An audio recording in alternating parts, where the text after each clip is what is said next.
Well, it's a very great honour to deliver the Pufendorf lectures.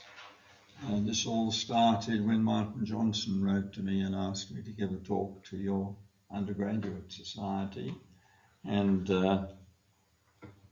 I had a paper that I'd recently given to the Russellian Society, which is the undergraduate society at Sydney Philosophy Society at Sydney University, named, of course, after Bertrand Russell.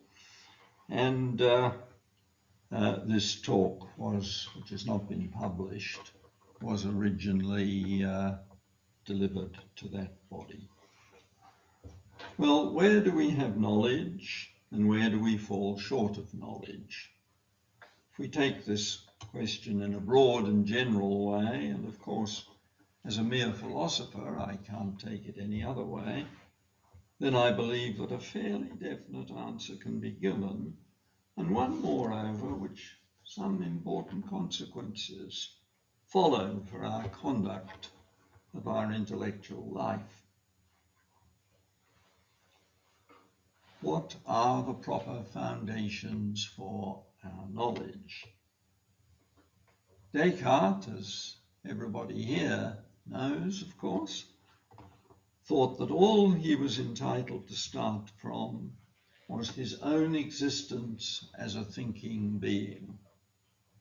He then treated us to the unedifying spectacle of an attempt to reconstruct the body of what he ordinarily took himself to know from this absurdly limited base.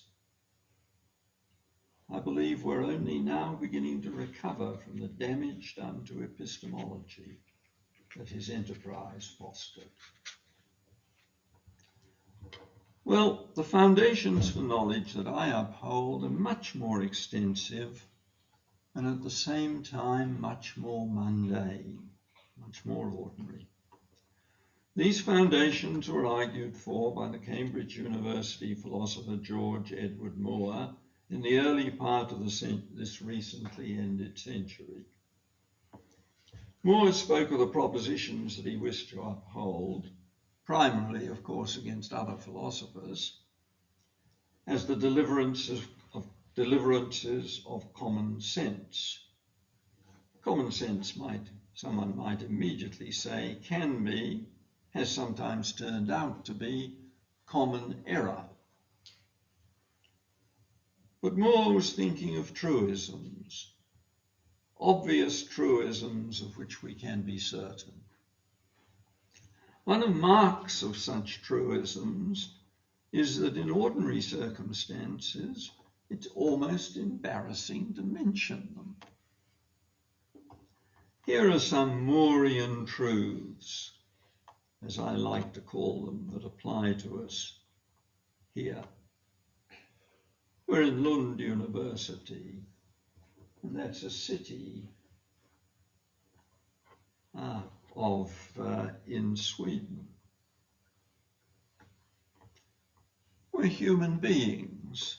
We all have bodies and heads, and each of us is likely to have a quota of 4 limbs. Moore, of course, used to hold up a hand and say, "Here is a hand." We were once children, but now we're adults, some of whom have children themselves that they've forgotten. Eventually we'll die. As you could immediately recognize, I could go on indefinitely boring you with truths of this sort, truths of which we're perfectly certain. We know them to be true. Well, but perhaps you might say, and perhaps with memories of your first year lectures in philosophy, is it not possible that a deceitful demon is manipulating our mind in such a way that these things I allege to be truths are not truths at all? In the technologically updated version of this nightmare, is it not possible that we have brains in a vat being fed a totally false scenario by some evil scientist? Now, Moore had what I think is a very strong argument to give against this and any other considerations that might be brought against the body of Moorean truths.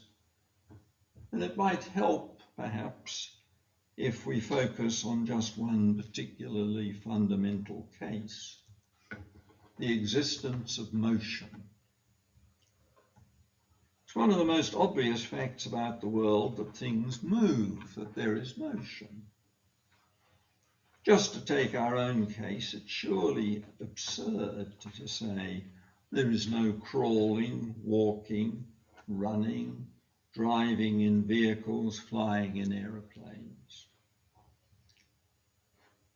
In this case, though, over and above arguing from the bare possibility that we're completely deluded in this matter, it happens that a systematic and argued case against the reality of motion has been made. You're no doubt aware of Zeno of Elea's wonderful paradoxes that seek to show that motion cannot happen, that there can be no motion. And some of you may possibly have seen or heard Tom Stoppard's play Jumpers. Has he ever performed in Sweden? Anyway, Tom Stoppard's play, the hero, a philosopher who's named George Edward Moore, but oddly enough, he's not identical to our great George Edward Moore. He rehearses Zeno's argument about the flying arrow, and he concludes, "So we see that the arrow cannot move, and Saint Sebastian died of fright." One of the best jokes in his very funny play. What was the real Moore's reply as applied to this particular case? It was to point out that if we take, or would have been, I don't know that he actually directly ever considered Zeno's arguments, what he would have pointed out, that if we take the premises of Zeno's arguments and compare them with the conclusion, motion does not exist, then we're very much more sure of the falsity of the conclusion than we are of the truth of the premises. Zeno's arguments are really very tricky. He was obviously a most excellent philosopher, but the rational response to them is not to give up on motion, but rather to conclude that there must be something wrong with the argument in each case, even if we cannot spot what is wrong with it. That, I think, with Moore, is the correct strategy for attacks on Moorean truisms. They're more certainly true than any evidence that is brought against them. I myself doubt that the bare possibility of being mistaken about these truisms is really any sort of evidence at all against them. But even if we grant that it's some sort of evidence, it cannot compare with the certainty that attaches to the truisms. That's why I, following Moore, think that we're justified in cleaving to the truisms. The truism that there's motion, and innumerable other truisms. And these truisms are, in my view, the proper foundations of knowledge.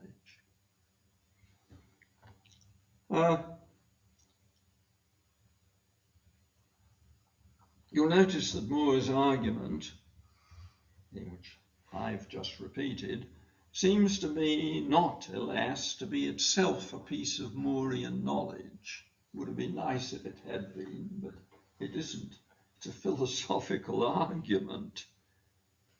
And there is, I'm sorry to say, no knowledge in philosophy, or minimally, very, very little, much less Moorean knowledge.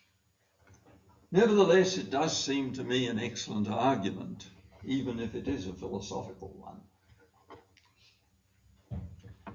Now, we're not finished with the case of motion yet. Moore has more to teach us. Sorry. Moore, in his greatness, was always ready to insist on what we might call the shallowness of truistic or Moorean knowledge. The way he put it himself was that while, for instance, it's a truism that there's motion, nevertheless that knowledge could coexist with ignorance of what was the true analysis of motion. I'll put his point by saying that we can know very well that motion exists, as we do, and yet at the same time not know just what the true nature of motion is. Motion's an utterly familiar phenomenon. We know it when we see it or feel it, but our understanding of it is, I think, very far from complete. Perhaps philosophers can be of some help here. I can think of two opposed and each rather interesting philosophical theories of motion, but I myself expect that it's the fundamental discoveries in physics from which we'll get the greatest enlightenment about motion. Now, the point just made about motion applies very widely within the Moorean corpus, perhaps even to every scrap of it. Moorean knowledge is vague and imprecise in many dimensions, and it takes us very little way into the true nature of things. But that is where we start. And indeed, at one time in the history of the human race, there was no other knowledge except knowledge of this sort. Now, at this point, unfortunately, I have to admit that I've been exaggerating a bit. Is it really true that every Moorean truism is true and known to be true? Let us consider a couple of cases. It is a truism that the sun rises and sets, but is that not false? The sun does not describe an arc over our head during the day. Rather, the earth is turning, and so the sun appears to move. In the words of the Latin inscription under the statue of Copernicus, in his hometown of Torun in Poland, the statue that I've had the happiness of seeing, the inscription says, "The earth moves, the sun stands still." And the case must be conceded.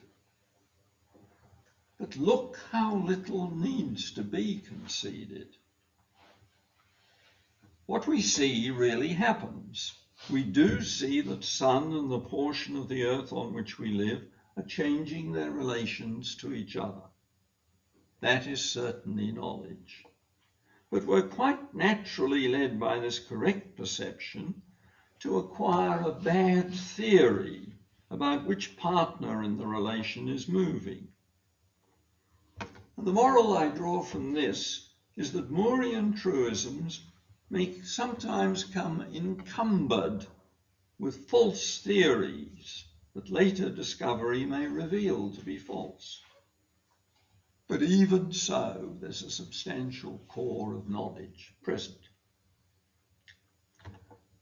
There is, unfortunately, though, a worse case than this, one well known to philosophers. It's traditional from the time it was introduced by the astronomer and cosmologist Sir Arthur Eddington, who in the late 20s of the last century,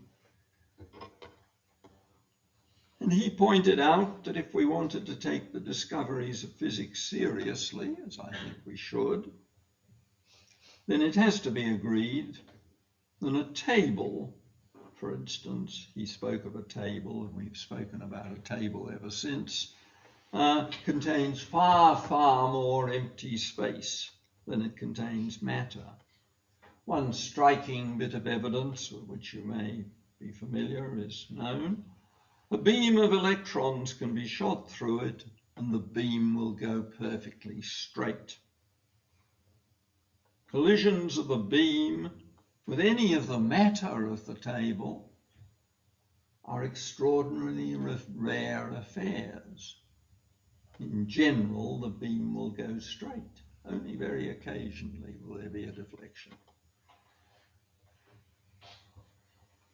I'm assuming here, by the way, against instrumentalists and operationalists about entities postulated by physics, that there really is such things as electrons, and the beam of electrons really goes through the table. Yet is it not a Moorean truism that your ordinary table is an object that completely fills up a certain area of space without any holes? Look at it, no holes. That's the way it seems to be. But in this case, that's revealed to be mere appearance. W.V. Quine sums up the position elegantly. Even the tightest object, short of an elementary particle, has a scattered substructure when the physical facts are in. Well, I think this is a case of a false Moorean truism. But notice first that even here many, many important truisms survive. The table is an object that excludes other ordinary objects in our environment from certain continuous volumes. There's no mistake there. In that sense, the table does fill up a certain area. It fills up the area for the purpose of ordinary life, of getting things through it. You won't get this through the table. But even more importantly than this, consider the scientific evidence that leads the physicists to say that there are electrons, one of the various sorts of particle that the atoms are made up of, and to say that beams of these particles can be fired through the table with little risk of hitting anything. This theory, of course, this theory that they present us with, has to be evidenced. And ultimately, this evidence must come from experiments and observations made in laboratories and elsewhere, and afterwards communicated to the community of physical scientists and others. If something of that sort had not been done, we'd never have any reason to think that tables were so strangely empty. And then consider the vast mass of Moorean truisms that have to be true and known to be true in order for us to think we've got good reason to give up on the literal space-filling nature of tables. If physicists didn't know they were working in certain laboratories, using certain instruments, getting certain readings, cooperating with other workers, and so on indefinitely, just knowing where their laboratories were, simple things like that, then we couldn't begin to think that they had evidence that would convict tables of emptiness. This is really Moore's point all over again, but it's presented in a more sophisticated way that allows for the occasional truism to be discarded as false. Someone may be able to think of another truism. I don't think I've been able to think of one that one would definitely say is false, besides this table one. But maybe there are others. The Moorean truisms that we ordinarily accept as true and are certain that we know constitute, by and large, allowing for the occasional rotten apple, as we've seen, a body of propositions that we're more certain of than anything else. And even the bad apples can only be identified as bad by putting our trust in the rest of the corpus. So here I wish to assert is the true and proper foundations of our knowledge.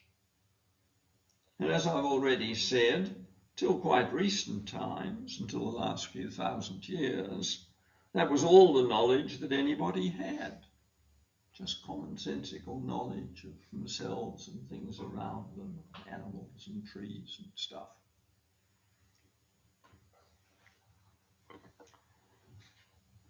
But now things have changed, of course. Using the Moorian truisms as a base that's always necessary, we have in all sorts of disciplines set out on paths that have led us to a continuously expanding body of knowledge. And the exponential growth of our knowledge, not necessarily ours personally, of course, shows no present sign of slowing. Now, we do need to be a little careful here.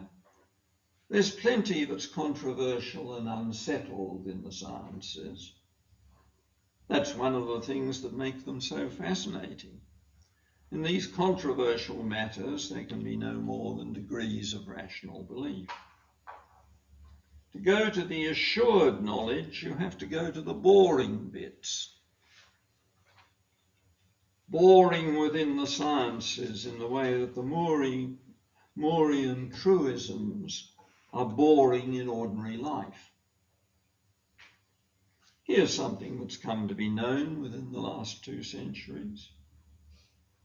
Water is made up of molecules which in turn are made up of 2 atoms of the element hydrogen and 1 atom of the element oxygen. Guess this hasn't been known since the atomic theory was agreed at the beginning of the 20th century to be undoubtedly true. But behind that, there's a good deal of knowledge about what atoms, elements, hydrogen and oxygen are. I've taken the example deliberately because it's one that we're all familiar with. It's hardly at the cutting edge of scientific progress, but it's precisely at the cutting edge that knowledge is likely to be unavailable.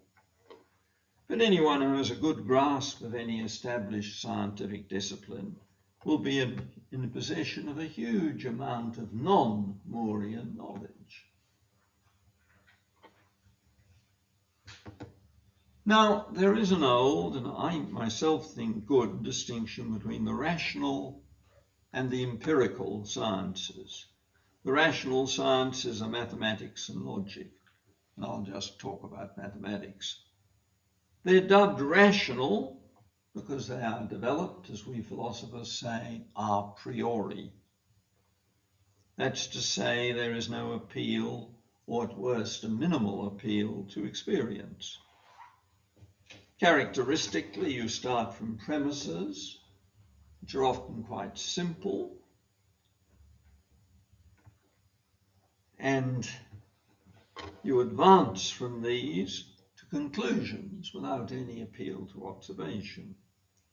What you get in these sciences is a proof. Given the premises, the conclusions must follow. Now, actually, proof has only been with us until relatively recently. Euclid's geometry being the first mathematical work that attempted to prove conclusions rigorously and came very close to achieving that ideal. Didn't quite, but nearly got there. The Indian mathematical genius Ramanujan was brought to Cambridge by the mathematician G.H. Hardy. He worked intuitively, Ramanujan, and Hardy had to teach him proof theory. But proofs are an amazing thing. Proofs are the nearest thing we have to totally reliable knowledge.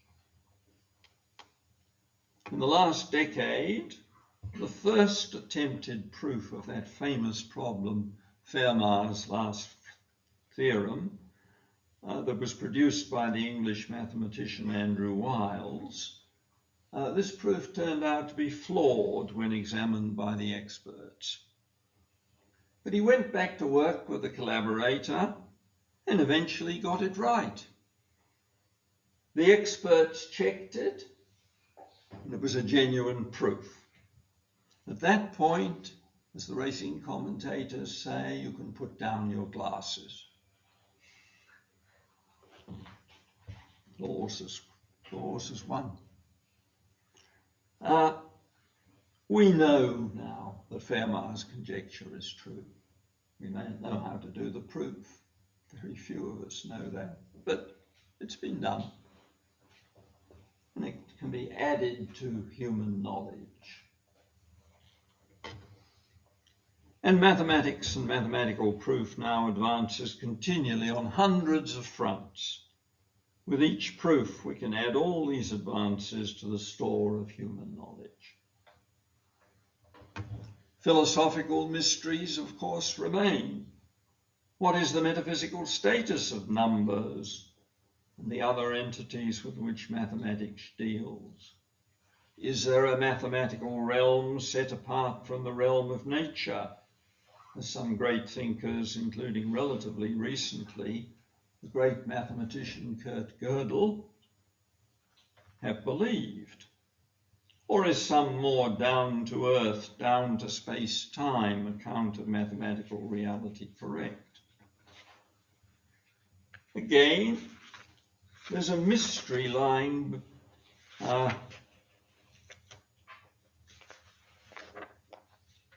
between mathematics and the natural sciences. I think I must have omitted a sentence there.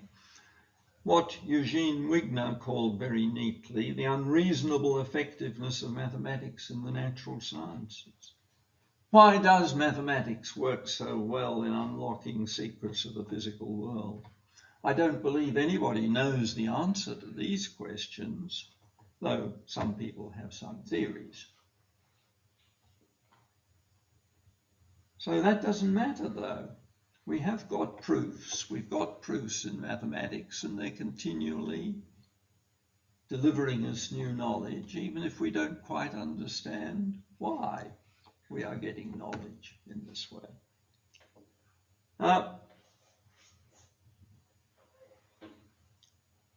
We don't have proofs in the natural sciences in the way we have them in mathematics. A proof is a sort of knockdown argument that you can't get away from. But in the natural sciences, though, we do have observations which can be checked, repeated and checked, and experiments which can be repeated. Experiment indeed being a particular sophisticated sort of observation that has turned out to have the greatest power in either confirming or falsifying our theories about the world. As we know, confirming hypotheses is less conclusive than falsifying them, as Karl Popper taught us. But against Popper, certain sorts of confirmation, especially confirmation from multiple and independent sources, can yield us non-Moorian knowledge about the physical world. And as with mathematics, the natural sciences have yielded us collectively, even not individually, a huge and ever-increasing body of knowledge. The human race could lose this knowledge. We could fall back into barbarism, if you'll allow me to use this politically incorrect term.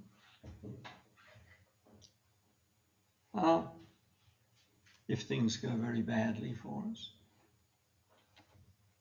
But for now, we're living in a knowledge explosion. You have to be careful when recent theorizing seems to be looking good, but has not been exposed to a sufficiently long period of testing. For instance, the Big Bang hypothesis is looking pretty good these days as a story about the origins of our space-time. It's not clear to me it yet deserves to be treated as something we definitely know to be true, the case.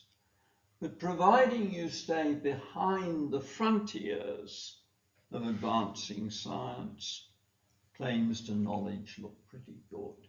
It's not quite as good as proofs, but the knowledge is in pretty good shape.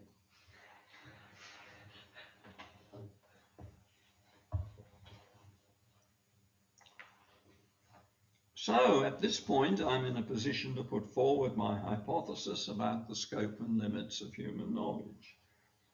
My suggestion is that what I've gone through, the Moorean truisms, with a little trimming to exclude perhaps one or two false truisms, the proofs that mathematicians and logicians come up with, and finally, the securer results of the natural sciences. These, I say, give us the totality of our knowledge.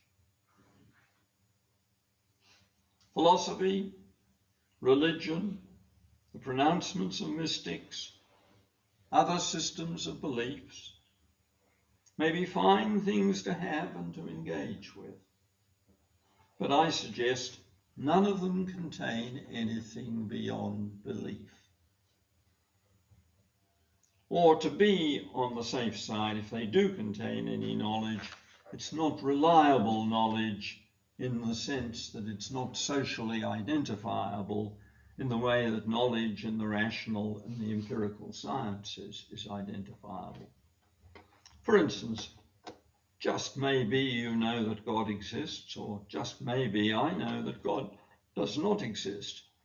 We can't both be knowers in this matter, of course. But it's just possible that one side or the other there are knowers. But situated as we are, there's no way to settle the question between us. Neither of us, I think, neither the atheist nor the theist, can rationally claim to have knowledge, even if perhaps one side does have it, or some persons on one side do have it.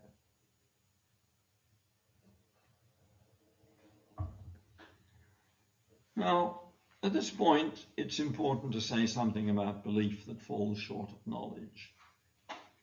It is really inevitable there should be a lot of this around, particularly if I'm right in claiming that the scope of our knowledge is as relatively limited as I've asserted it is.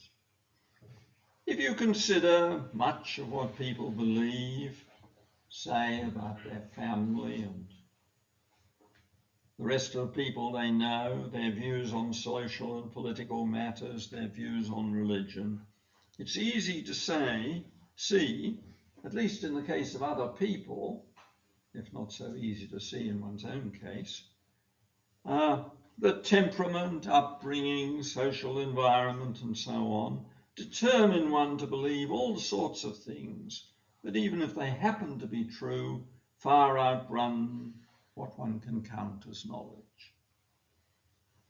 We're all aware also, even in our own case, that except at the edges and here and there, we can't change this situation very much. Our beliefs stick with us.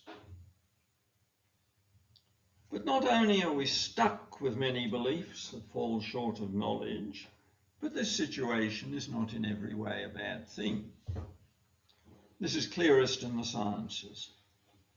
We all now, in the present intellectual climate, understand the need, if understanding is to advance, for starting with hypotheses that can then be tested more or less rigorously. But these hypotheses, if they're to receive proper consideration, their day in court, so to speak, are going to have to be cherished, to be articulated and strengthened as far as possible, sheltered to a degree by taking on additional auxiliary hypotheses, the so-called protective belt, and so on. It's near impossible psychologically to do this without becoming a partisan of the hypothesis, that is to say, coming to believe it. Now, it's true that in the fields of morality and politics and religion, we're all aware of the intolerances generated and the dreadful consequences of these intolerances when beliefs clash with contrary beliefs. If the argument presented has been correct, then these are for the most part cases where the beliefs are not known to be true, even if by chance they happen to be true. And this reflection may even serve to moderate dogmatism a little. It's done so in my own case, as I'll indicate shortly. And supposing the dogmatism can be moderated, a rather unlikely assumption in a great many cases, of course, I hasten to admit that, then the existing of opposing beliefs and opposing systems of belief may have something the same sort of value that opposing bodies of hypothesis have in the sciences. There should be controversy about doubtful matters. Oh, let us never, never doubt what nobody is sure about. That's a line from the English comic poet Hilaire Belloc, which nicely satirizes the situation. So you'll perceive that on the basis of my epistemological argument, I'm beginning to moralize a bit. So let me continue to do so. Here's the position I wish to defend in epistemic morality. Supposing that some matter is controversial, and further is controversial among those who've genuinely studied the matter, who know the literature and or other sources of evidence, and are aware of the different positions that may be taken up. Suppose, that is, that the matter is controversial among those who have some right, some epistemic right, to speak on the matter. Then I suggest persons who come down on one side of the controversy ought not to claim to know that their point of view is correct. I've allowed that perhaps some persons in the controversy may know the truth of the matter, and if we're involved in such controversy, one can't be condemned for trusting that we're the ones who do know the truth. But I doubt that in such a situation we can know that we know. In any case, I don't think we should claim knowledge, even to ourselves. An obvious place to apply the maxim I've just been arguing for is in matters of religion. To get a fairly precise question, we can ask whether there is or is not a transcendent God who is the creator and sustainer of the natural world.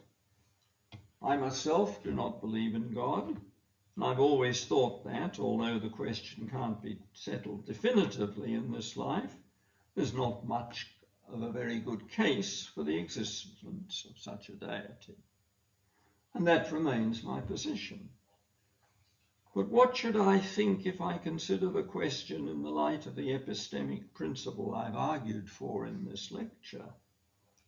I have to recognize that there are a large number of persons who are in as good an epistemic position as I am, but who don't agree with me.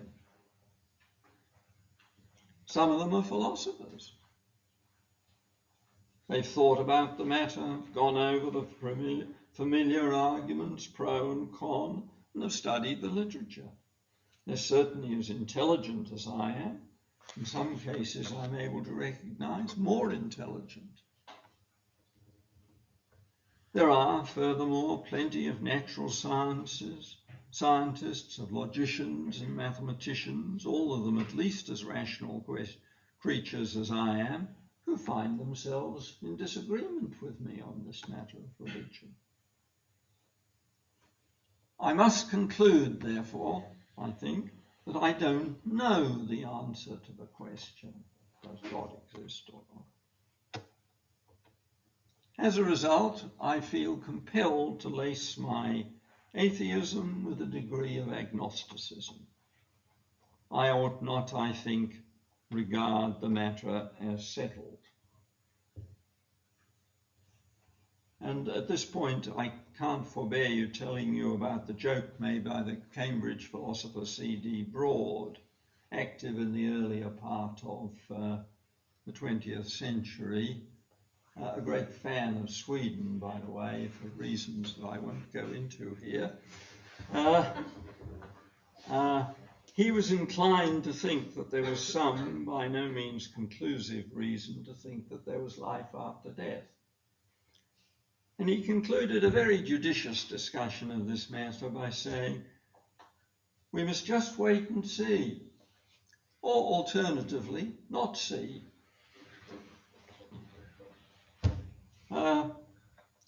You'll note, by the way, interestingly, that the joke is on the disbeliever in life after death, as I think Broad was aware of.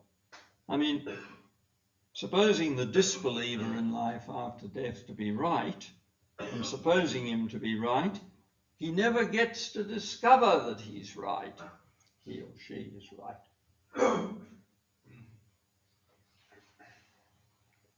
Well, one case that worries me a little here, though, is the creationist doctrine. It denies what I take to be a fact, the immeasurably long evolution of ourselves and the rest of life from some primeval mix of organic compounds. Let's abstract from the mechanism, the view that the mechanism of this process is natural selection, which perhaps still has some degree of controversy. But what about just the fact of evolution? What should we say about this dispute? Consider perhaps the most distinguished creationist of them all, the able 19th century English geologist, Philip Goss. He wanted to believe the view put forward by Archbishop Usher, based on biblical genealogy, that the world was created in 4004 BC. At the same time, he was a geologist, and he was very worried by all the geological evidence, including the fossil evidence that suggested the Earth was far, far older. And he wrote a book designed to reconcile Christian doctrine and science. He said the world was created in 4004, but God, to test our faith, salted the mine. He created the earth just as if it had been in existence for uncounted eons, fossils and all. He didn't get very many takers for his theory. But still, given my view that he, after all, was somebody who was in a position to know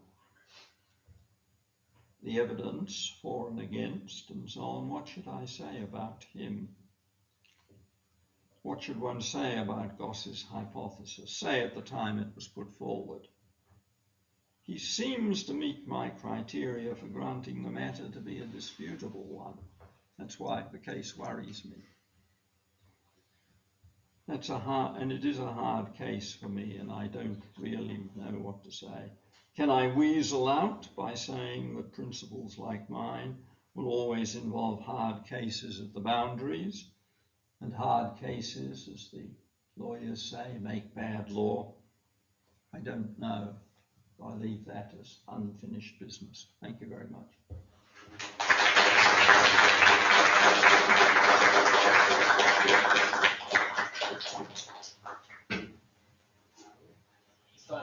questions and it's time for questions and it's time for questions and it's time for questions and it's time for questions and please. Well, the paper I gave yesterday was originally intended for an undergraduate club. This paper, I'd say, is of intermediate difficulty, and the next two papers on the theory of properties, that's where the hard work begins. Now, this is in defense of a cognitivist theory of perception, and it was stimulated by John Foster's book, The Nature of Perception, and that was written to defend his idealist or Berkeleyan theory of perception. John Foster is a great friend of mine. I've always admired his work. We have absolutely opposite metaphysics. His is a Berkeleyan idealism in which the physical world dissolves into perceptions. And I, of course, am a materialist and a physicalist. So we couldn't be further apart ontologically. But we do have something in common which I think sustains our friendship in very large measure, and that is that we are both metaphysicians.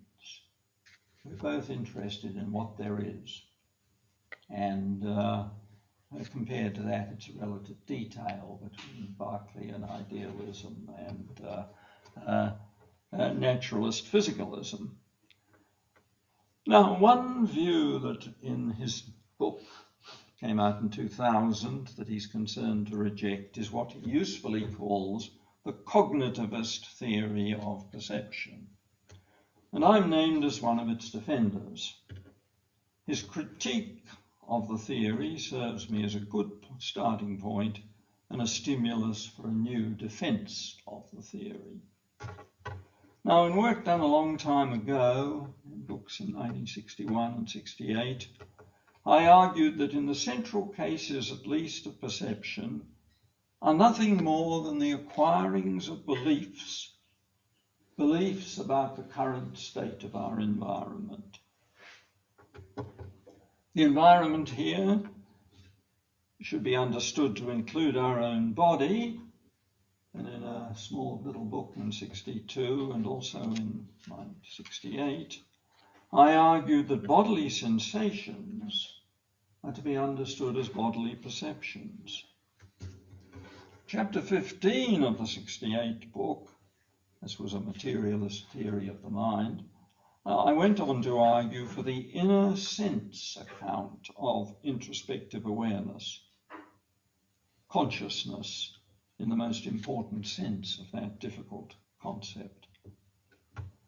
Perception, bodily sensation, and introspection were all, I argued, all to be thought of as fundamentally nothing but acquiring of beliefs about the current state of our environment, our body, and our mind.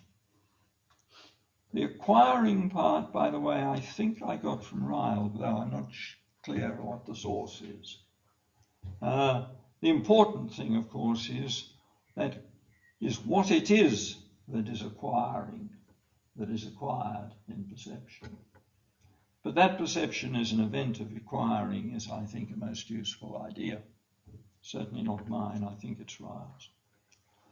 Now, over the years, I haven't abandoned the theory of this sort, but I have been made to suffer for and have regretted my using of the word belief in articulating the theory. The problem is that belief, it seems, is such a sophisticated notion. It's natural to think that only a rather superior sort of mind, perhaps only the sort to be found in human beings, or perhaps a few of the higher mammals, is capable of such a high-class act as believing things.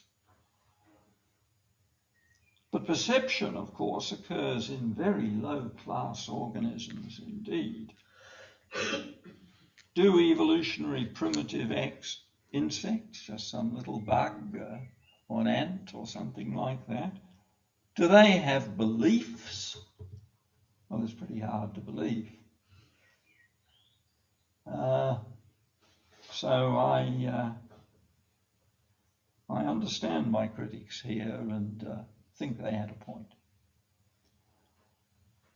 That's why I think John Foster's word cognitivism is a much superior term, and I've taken it up now and think of myself as having a cognitivist theory of perception.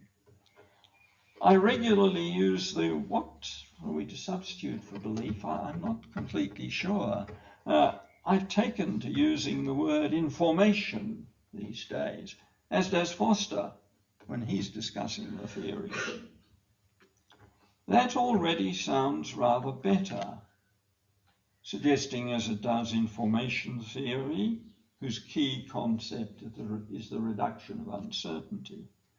But of course, information in that very general engineering sense may be suspected of being too wide. And in any case, it's clear that information in the context of perception is going to have to cover misinformation. Non-veridical perception is still perception.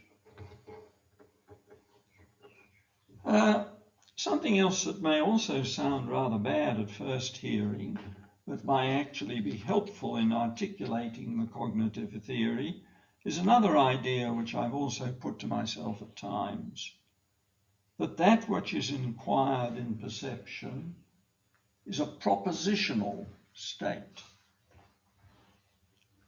What I mean by this is, of course, nothing linguistic. The idea is that the mental state involved has a structure with a certain complexity. My thesis is that perception involves attributing a property to an object, or attributing the holding of a relation between two or more objects. But that's the general form of perception. That's my thesis. By contrast, non-cognitivist theories of perception have what one might call a thing, as opposed to a propositional model for perceptions. They have a thing model for perception. Perception is conceived of as a two-term relation between a mind and some object.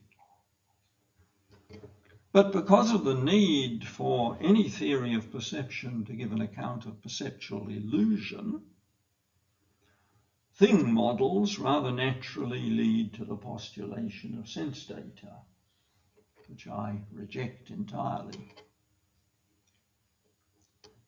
By the way, A.J. Ayer's clever description of sense data as junior substances very neatly captures, I think, their thing-like nature. Well, returning to the propositional theory, the object or objects to which properties and relations are attributed are picked out indexically. Perception is concerned with the perceiver's body and its environment in the here and now, where here and now is given by the place and date of the perception itself. It seems to me, however, not essential that the indexical component, the I-ish component in the case of the perceiver thinking about his own perceptions, it seems not essential that the indexical component be represented within the perceptual structure. I think that would be much too sophisticated. But take the case where the perceiver acts on the basis of the perception, and that's of course the importance of perception. It enables us to act. gives us the information which we can use in acting. It's clear, I think, that the action presupposes, as it were, that the perceived structure of the body and the environment is the particular structure that it appears to have at the time and place of the perception.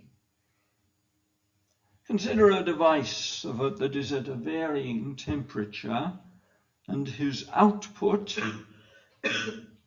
is a measurement, not of absolute temperature, but of the difference between its temperature and the temperature of its environment.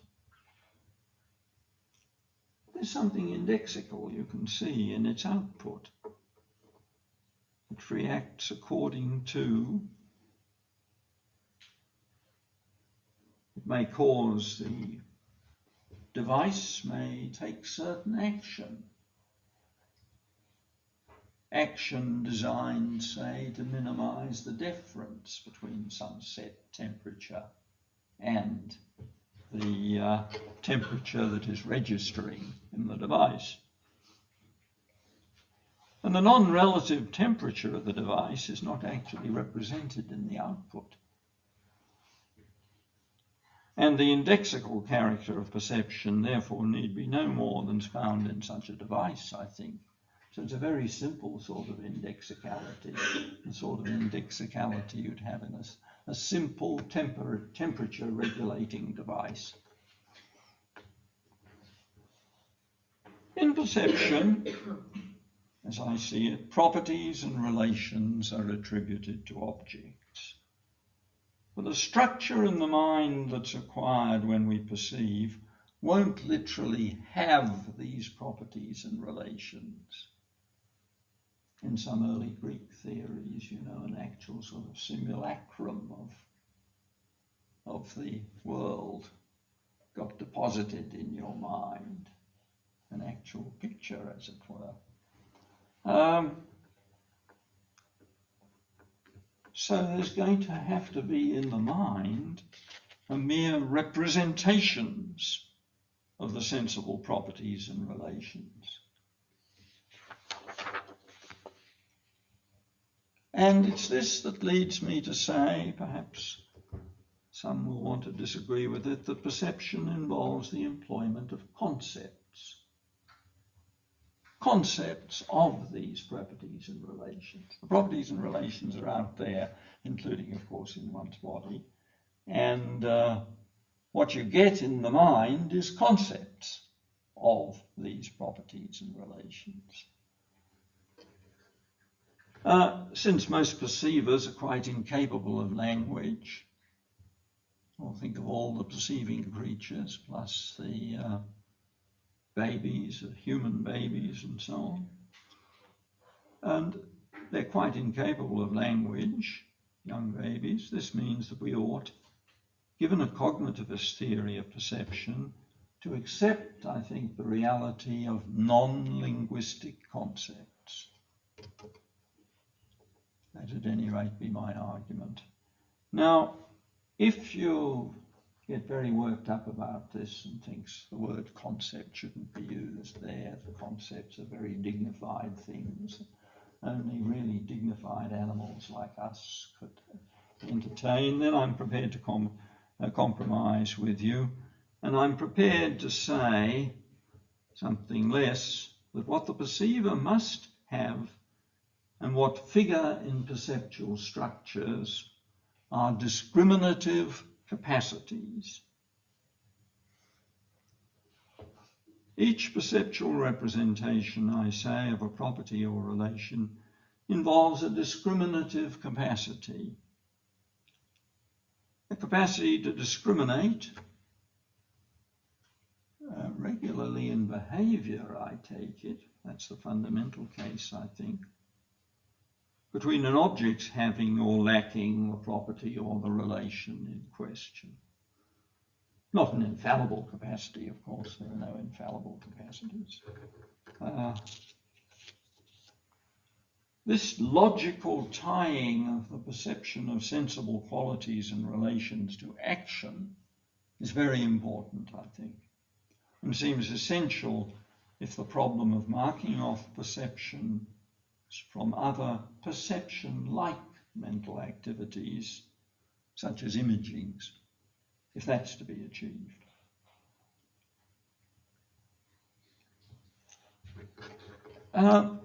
It should be noted, I think, that the status of the sensible qualities and the sensible relations is somewhat ambiguous. The perceived colours and the perceived distances and so on. They belong to what Wilfrid Sellars called in his great figure the manifest image of the world. The manifest image of the world as it's presented to us.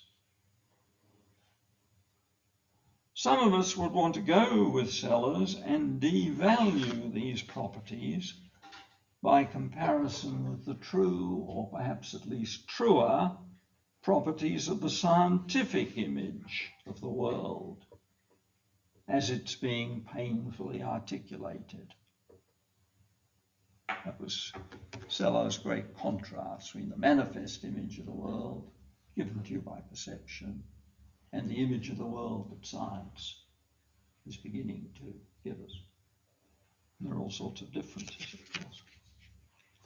I think the sensible properties, the ones picked up by sense, by perception, can still be accepted as real properties, even if rather second-rate properties, properties that fail to carve nature at its true joints.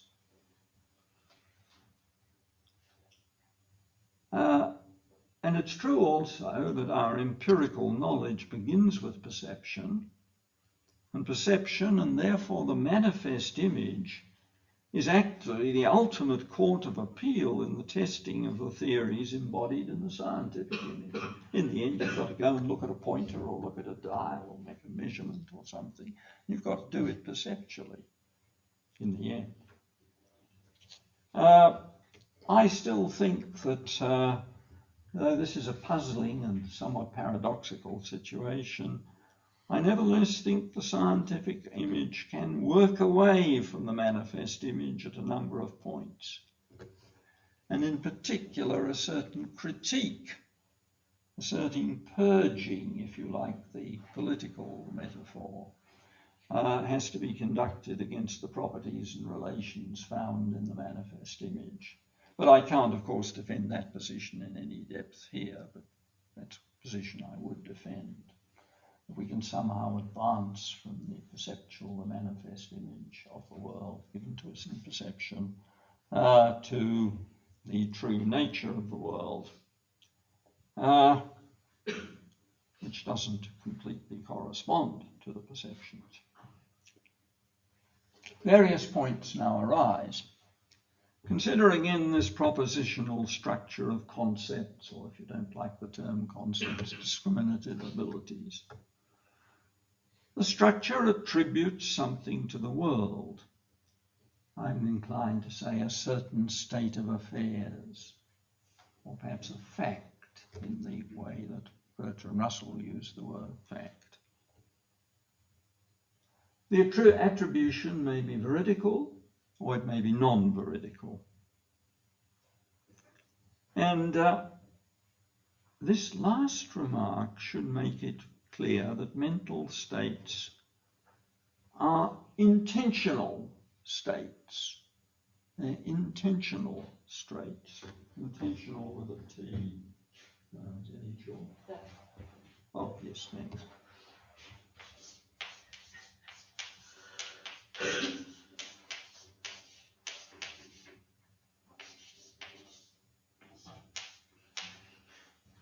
Intentional states. Not having anything special to do with intentions, though they've got intentionality. The technical sense that the medievals, that contemporary analytic philosophy has to its great benefits reacquainted itself with. The major mark of an intentional object is that there may or may not be a really existing object corresponding to it. In the case of the oar halfway in water, there's the intentionality is that of a bent object, but we know that nothing is bent. Pull the oar out of the water and you can see it's perfectly straight. I think that perception is always intentional. That's why it can correspond or fail to correspond to the world. And I may add, I was brought to see this point by Elizabeth Anscombe's fine paper on the intentionality of sensation. A bit of a modern classic, that paper, I think, published in 1965. Now, you might object that the introduction of intentionality and saying that perception has got intentionality once again threatens to sophisticate perception in an unacceptable matter. Isn't intentionality a terribly sophisticated thing? Well, it's a sophisticated concept, of course, but I don't think the actual thing is all that sophisticated. Recent investigations, I think, have shown that the notion of intentionality may very well admit of degrees of intentionality. I think the very lowest degree is to be found in purely physical objects, and it's linked to the dispositions and the powers of physical objects. And I give a reference in the paper to C.B. Martin and his collaborator Pfeiffer in 1986. The late George Molnar, an Australian philosopher who died a couple of years ago, went so far as to speak in connection with dispositions and powers of physical intentionality. Now, the intentionality there is given by the fact that the dispositions or the powers of particulars point, as it were, to manifestations of these dispositions and powers in suitable circumstances. Think of a bottle of poison on the shelf, securely corked up. It's quite safe.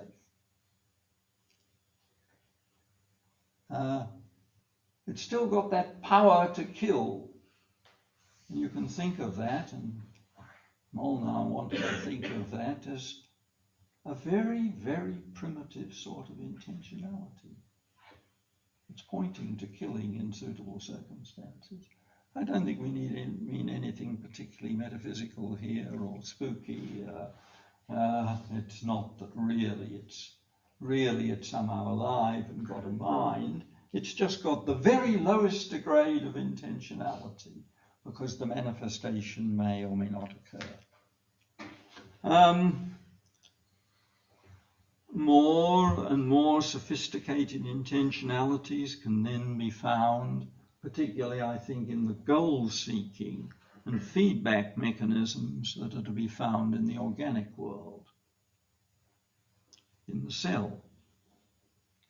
And once you've seen this, I think you see that given account in terms of intentionalities, or to say that perception is an intentional matter, doesn't over-sophisticate it. Another point. One thing that the propositional account finds it easy to accept, I think, is the possibility of unconscious perception.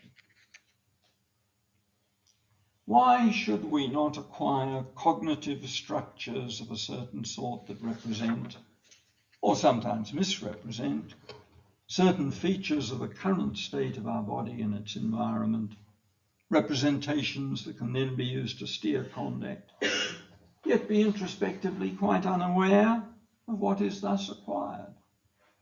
I can't see any objection to that, and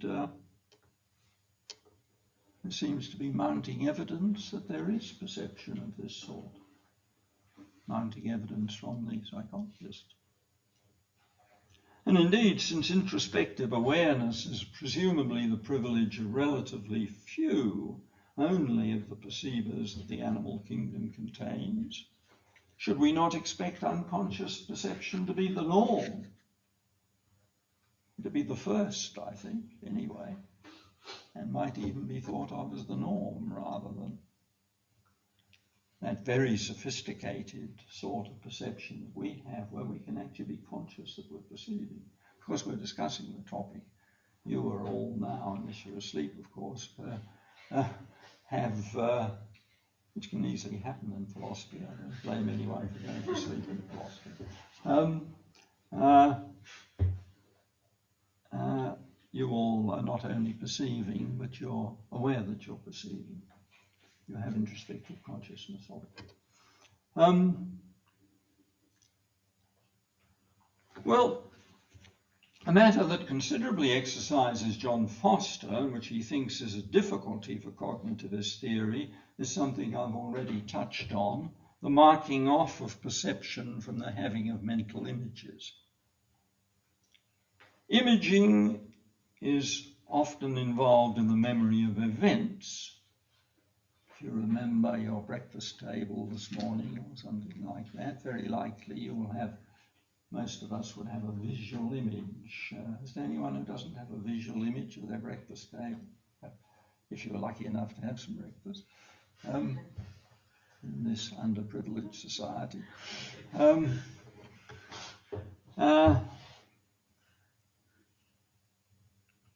Imagings, though, can also be a mere having of images. We can summon up an image of a unicorn.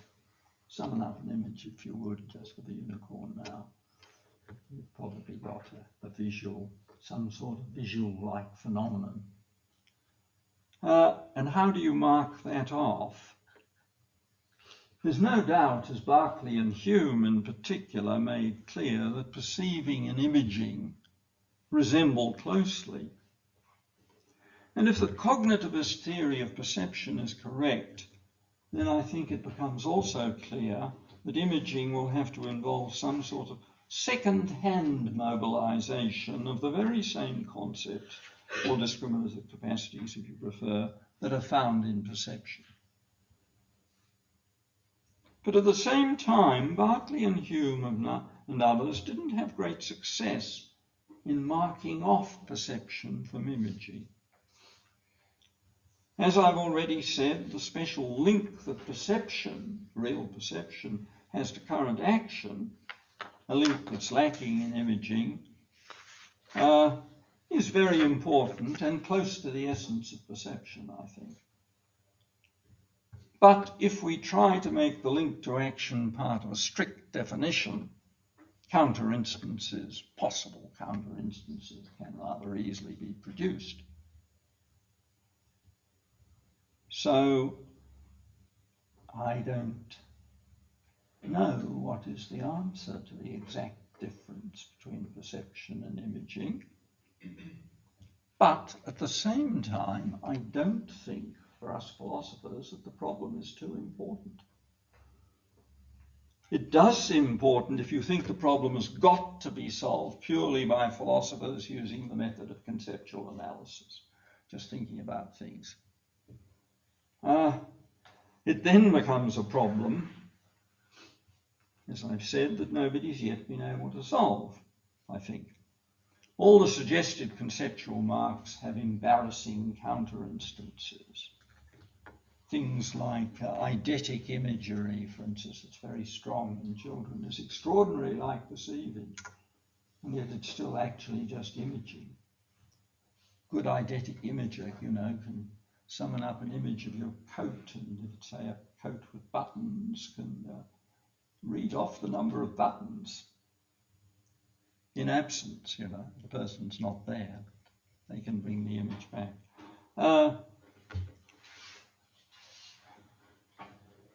Now, certainly all the suggested conceptual marks have embarrassing counter-instances. But I suggest the problem should not be thought of this way. We should look to psychology and to neurology for an exact account of the difference. Here's what I think we should do. We start from the position that we have a perfectly good unself-conscious grasp of what perception is. Seeing, hearing, touching, tasting, and its difference from mere imaging. We might say what Hume said of belief when he found himself unable to give any satisfactory definition of. Hume said at the end of the discussion, he said, well, look, its true and proper name is belief, and everybody knows what that is. Well, I think we should say, concerning perceptions and their differences from mental images, the true and proper name is perception, in English at any rate. And of imaging, we can say its true and proper description is the having of mental images. But I suggest the exact difference between perceiving and imaging requires to be spelled out by science and not by us philosophers. Philosophers are always tacking on too much. And I've often found in my work that I lead to say, well, look, this isn't really our problem at all. And it's amazing how the burden rolls back under these circumstances when you can say somebody else is responsible for doing the job.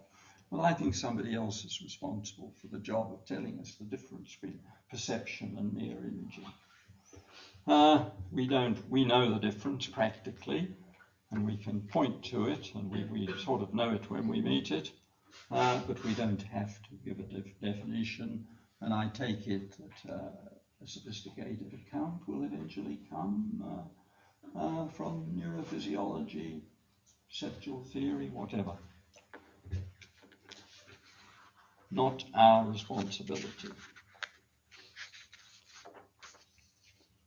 Some of you know that I have this view about universals, that we have no responsibility to actually point to what the universals are. That's for the scientists to point to, and we can't do it inside philosophy.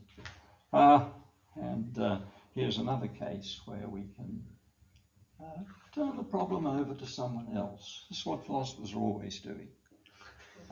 Turning, and you know, as philosophy goes on, it started embracing everything. All the different studies grew out of it, as you know. This is a very familiar idea. I'm sure your teachers have, in the case that your students have familiarized you with that idea. Now, though, we must consider the traditional objection to cognitive theory of perceptions, one quite rightly insisted on by John Foster. As we all know, it's perfectly possible to have a perception that's some respect non-veridical, not true, and yet not to attribute, or even have any inclination to attribute, the intentional content of the perception to reality, without thinking the perception's correct, that it reflects the world rightly. The straight stick or oar that looks half bent when the lower end is placed is a traditional example. It's discussed in Berkeley and discussed ever since. We may be perfectly familiar with the phenomenon, except that objects look bent, that the oar looks bent, but we'll say we don't attribute bentness to the oar. We know perfectly well it's straight.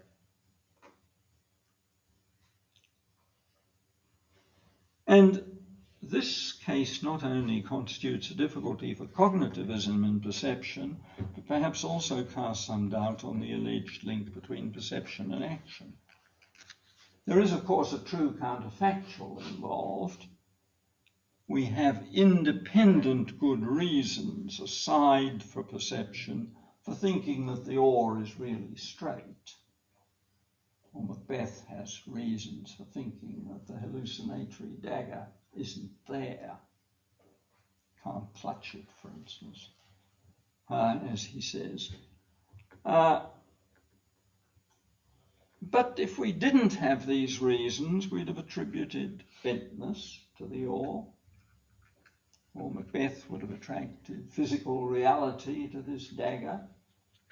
He thinks it can't be right, it's there, it's hanging in the air, with its gouts of blood on it, as he says. Nevertheless, he didn't make an actual attribution. He didn't say there's a dagger there. He said it's just a dagger of the mind, or that's what he was most inclined to believe. So this objection used to trouble me a good deal. But I think I was over-troubled unnecessarily. I don't think that the situation is really too serious. The propositional gloss on the cognitive theory seems to give us resources to meet the objection. In the bent stick case, we do come to acquire an actual, currently present cognitive structure very like an ordinary perception of something bent. Yours half in water. Its intentional structure, moreover, is the same as a through and through veridical perception of something bent. And I offer the following comparison. Compare telling a story that both narrator and audience know perfectly well is false. Father's telling his children a bedtime story or something. Compare and the story, both narrator and audience may know perfectly well that the story is false. But the storyteller's words and thoughts and the audience's thoughts don't lose their intentionality just because everybody knows the teller's not telling the truth, that it's just a fairy tale or whatever. And we don't attribute veridicality to the perception of the stick as bent. Well, it's not too hard to understand, I think. The mind is a very big place, as I think Heraclitus was the first to observe, or at least in print, as it were, in recorded sayings of the philosophers. It's a very big place, and it contains many programs, many modules. One great program with innumerable sub-programs is the perceptual program. It's a completely invaluable program for steering and acting in the world. Without it, we couldn't live. But we get to know that as a guide to the state of our body in the world, it has certain limitations. It's like a set of trusted and efficient spies who continuously send back reports of what's going on. But it becomes known at headquarters, and in certain limited situations, reports come back that are flawed in certain ways. Headquarters, which is responsible for initiating action in the light of present circumstances, discounts these reports, overruling the prima facie attributions made by the spies.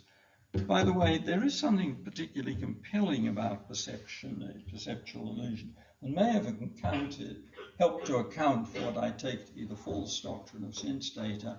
Bill Lycan, who I've had the pleasure of working with the past semester in North Carolina, put it beautifully the other day. He said to me, perception shouts. And that's absolutely true, isn't it? Perception does shout, even when you're given the false perception of the bent stick. Perception is so insistent of putting this information before you, information which you may totally know is false. And that's helpful, I think, in understanding how there can be perception in the absence of the perceiver acquiring information about the world. Still, something in one is still shouting at one, look, it's bent, look, it's bent, look, it's bent. And I assume you could look for 10,000 years and it would still look bent, even though you knew how it is.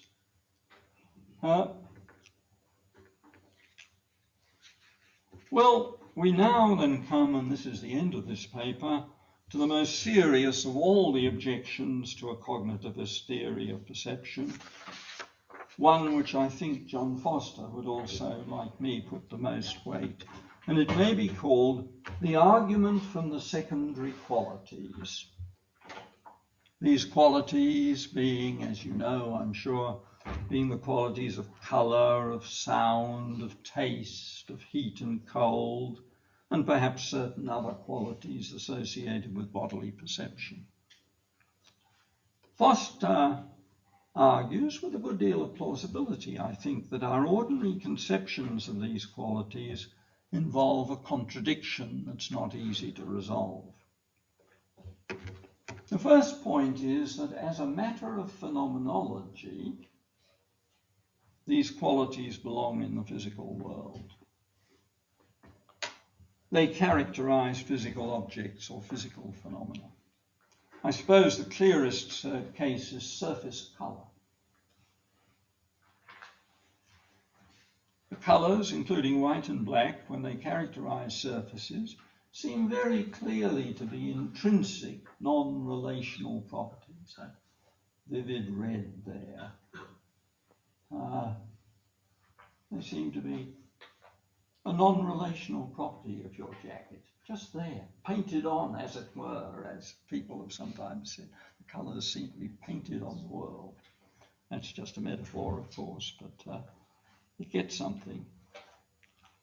The details of the phenomenology of the other secondary qualities is perhaps less clear, but we do seem to place them in the world. The sound fills the room or comes from one corner. The smell hangs around. The taste is there in the object as it meets the tongue. The hotness or coldness of the water is there in the water. And interestingly, the points of this excellent point, I think, this point of phenomenology, is already to be found in Berkeley, although for him it's in the service of his idealism. In the first dialogue he asks, if you will trust your senses, is it not plain that all sensible qualities coexist, or to them, that is the senses, appear as being in the same place? Do they ever represent emotion or figure as being divested of all other visible and tangible qualities? And so I think he catches that phenomenological point very well. He, of course, wanted to say, therefore, all the things were in the mind, the secondary qualities were in the mind, and so were the primary qualities. But regardless of that, his point catches the phenomenological point nicely, I think. And yet, at the same time, so we seem to want to put the properties in the world, speaking phenomenologically, but at the same time, how can the secondary qualities qualify the physical world? And there are two arguments to be noted here. One is particularly familiar and may be called the argument from science or the argument from physics. And I think I need only gesture at it here. We seem to have good reasons for excluding these qualities from the physical world, because they've got no natural place in our developed conception of the physical world. Galileo started it, maybe he didn't start it, but at any rate, it's there in Galileo, and he said, we get rid of these qualities, sweep them into the mind. The mind, by the way, is a great philosopher's dustbin, trash can in American.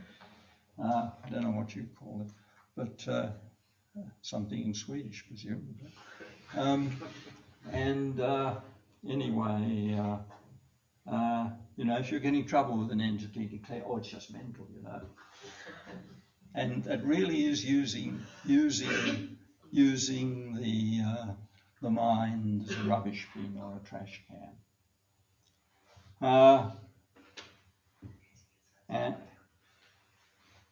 But there is the real trouble. How can the secondary qualities qualify the physical world?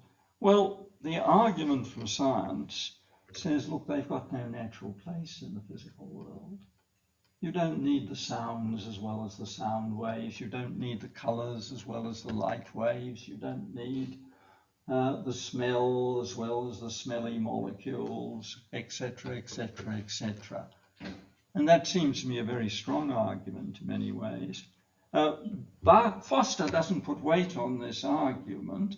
He'd better not put too much weight, because he's, after all, arguing for an idealist or Berkeleyan conception of the physical world. But it does have great weight with me. Foster develops a more purely philosophical argument, which must also be given weight. He concedes that with respect to these qualities, we can distinguish between a veridical and an illusory perception of them. There can be a question about what the colour of a surface really is, and so on. But he argues this distinction, in contrast with the primary properties, shape, mass, motion, size, etc. He argues that this distinction is quite superficial for the secondary qualities. In the case of the secondary qualities, veridical perception is no more than what subjectively appears to a percipient in standard conditions. The veridical perception of colour is the colour perception a standard perceiver gets in standard conditions. So we have reasons, phenomenological reasons, to put the secondary qualities in the physical world, and we've got some reasons not to put them there, the scientific argument in particular. I'd like to argue, and I think this is the most controversial thing in my paper, we should go along with the idea that the secondary qualities are where they're perceived to be. They are, however, and here is my payoff with science, my compounding with the scientists, the primary properties, the secondary qualities, I think, are not something over and above the primary properties, whatever science ultimately decides the really deep down basic primary properties really are. I think the secondary qualities are really microphysical properties. They're not additional to the primary properties, but are certain microphysical properties of objects, imperfectly, or as Leibniz would say, confusedly perceived.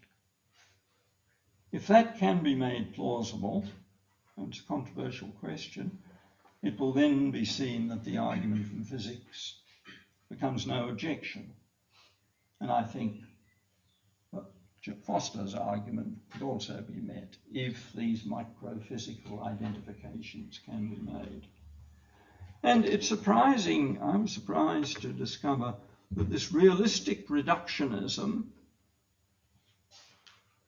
they're really there, but they're not something over and above the microphysical properties.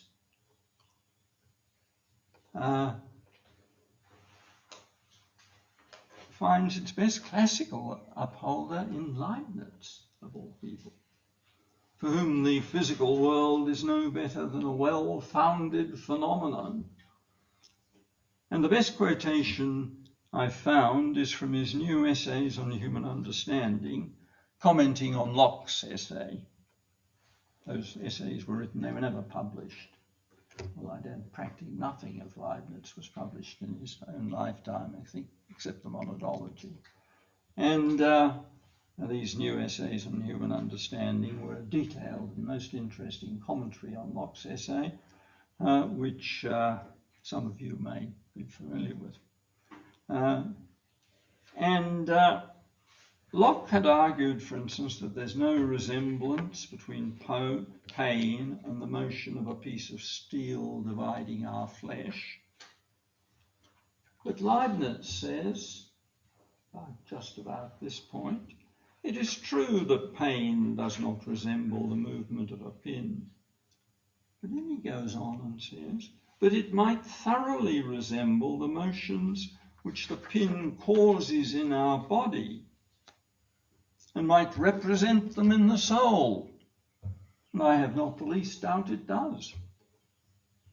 That is why we say the pain is in our body and not in the pin, although we say the light is in the fire, because there are motions in the fire which the senses cannot clearly detect individually, but which form a confusion, a running together, which is brought within the reach of the senses and is represented to us by the idea of light. And again he says, the idea of sensible qualities, the ideas of sensible qualities retain their place among the simple ideas only because of our ignorance. Sensible qualities only appear simple, he's saying. They're really quite complex microphysical properties. So, arguing in the spirit of Leibniz, as I want to do, I think our perception of the secondary, if people had only listened more to Leibniz and less to Descartes, we'd be in a happier situation now, I think. And arguing in his spirit, I think of our perception of the secondary qualities as awarenesses of complex microphysical properties that we're unable, in the state of nature, to analyze in any way, so that the properties present themselves to us as simple or relatively simple. We're aware of all sorts of intrinsic resemblances and differences about these properties, but not of the basis of this resemblance and differences. We're aware of the resemblances and differences between red, green and blue, but not the basis, the light waves being reflected from the surface, that are the basis of this. These properties are biologically very important properties for us and our animals to pick up, giving invaluable assistance in which Berkeley called the conduct of life. But ontologically, I suggest, these properties are complex, idiosyncratic, apparently very disjunctive even in many cases, perhaps in the colour cases, and quite fail to carve the noble beast that is the world along its property joints. Since furthermore the properties are picked up in what may be called a gestalt fashion, the senses, for good and obvious reasons, being unable to penetrate to the real complexities involved, it's easy to see that the only way to experience these properties is just the actual way we do experience them. Cast a bit of light on what it's like to be a bat. You can only experience the bat's the qualities the bat's having, if you experience it through an apparatus of the bat-like sort. And if that's so, there's a sense in which the experience properties of the secondary qualities will have an existence relative to perceivers, though strictly it's only our experience of these properties that has this relative existence. But you can see why people should be tempted to say it's a relative existence for the properties themselves. So, although there's no doubt that the secondary qualities constitute the chief problem that a cognitive theory of perception must confront, I think that even this problem shows some promise of having been solved. Thanks very much.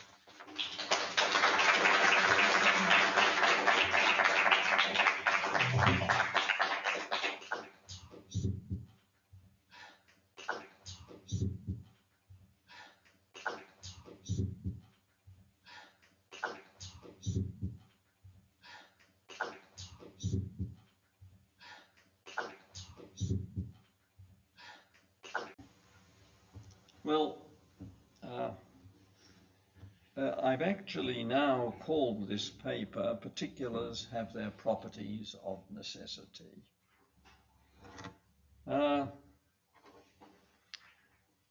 the other is just a working title, the one that we've operated with up to this point. I assume here that particulars have properties in the sparse sense, such things as mass, shape, size, velocity, as opposed to mere Cambridge properties that are mere shadows of predicates. Well, suppose it's true that a particular A has property F. Is this truth contingent or is it necessary? It's common in the empiricist tradition to think that, with the possible exception of certain essential properties, this truth is a contingent one. Certainly, this is the way I've thought about the matter in the past. Furthermore, I rejected essential properties, except for the Lockean notion of properties that are essential relative to some concept in our minds. Now, however, I wish to argue that for theories such as mine, and I think for some other theories as well, these truths are necessary. I should say here, by the way, many thanks to audiences at the University of Texas at Austin, to the Southern Methodist University at Dallas, to the University of North Carolina at Chapel Hill, and a conference held in Greenville, North Carolina in April of 2004, where the interventions of the audience enabled me to correct various mistakes in an earlier version of this paper. So maybe you can give me further reasons to revise the paper.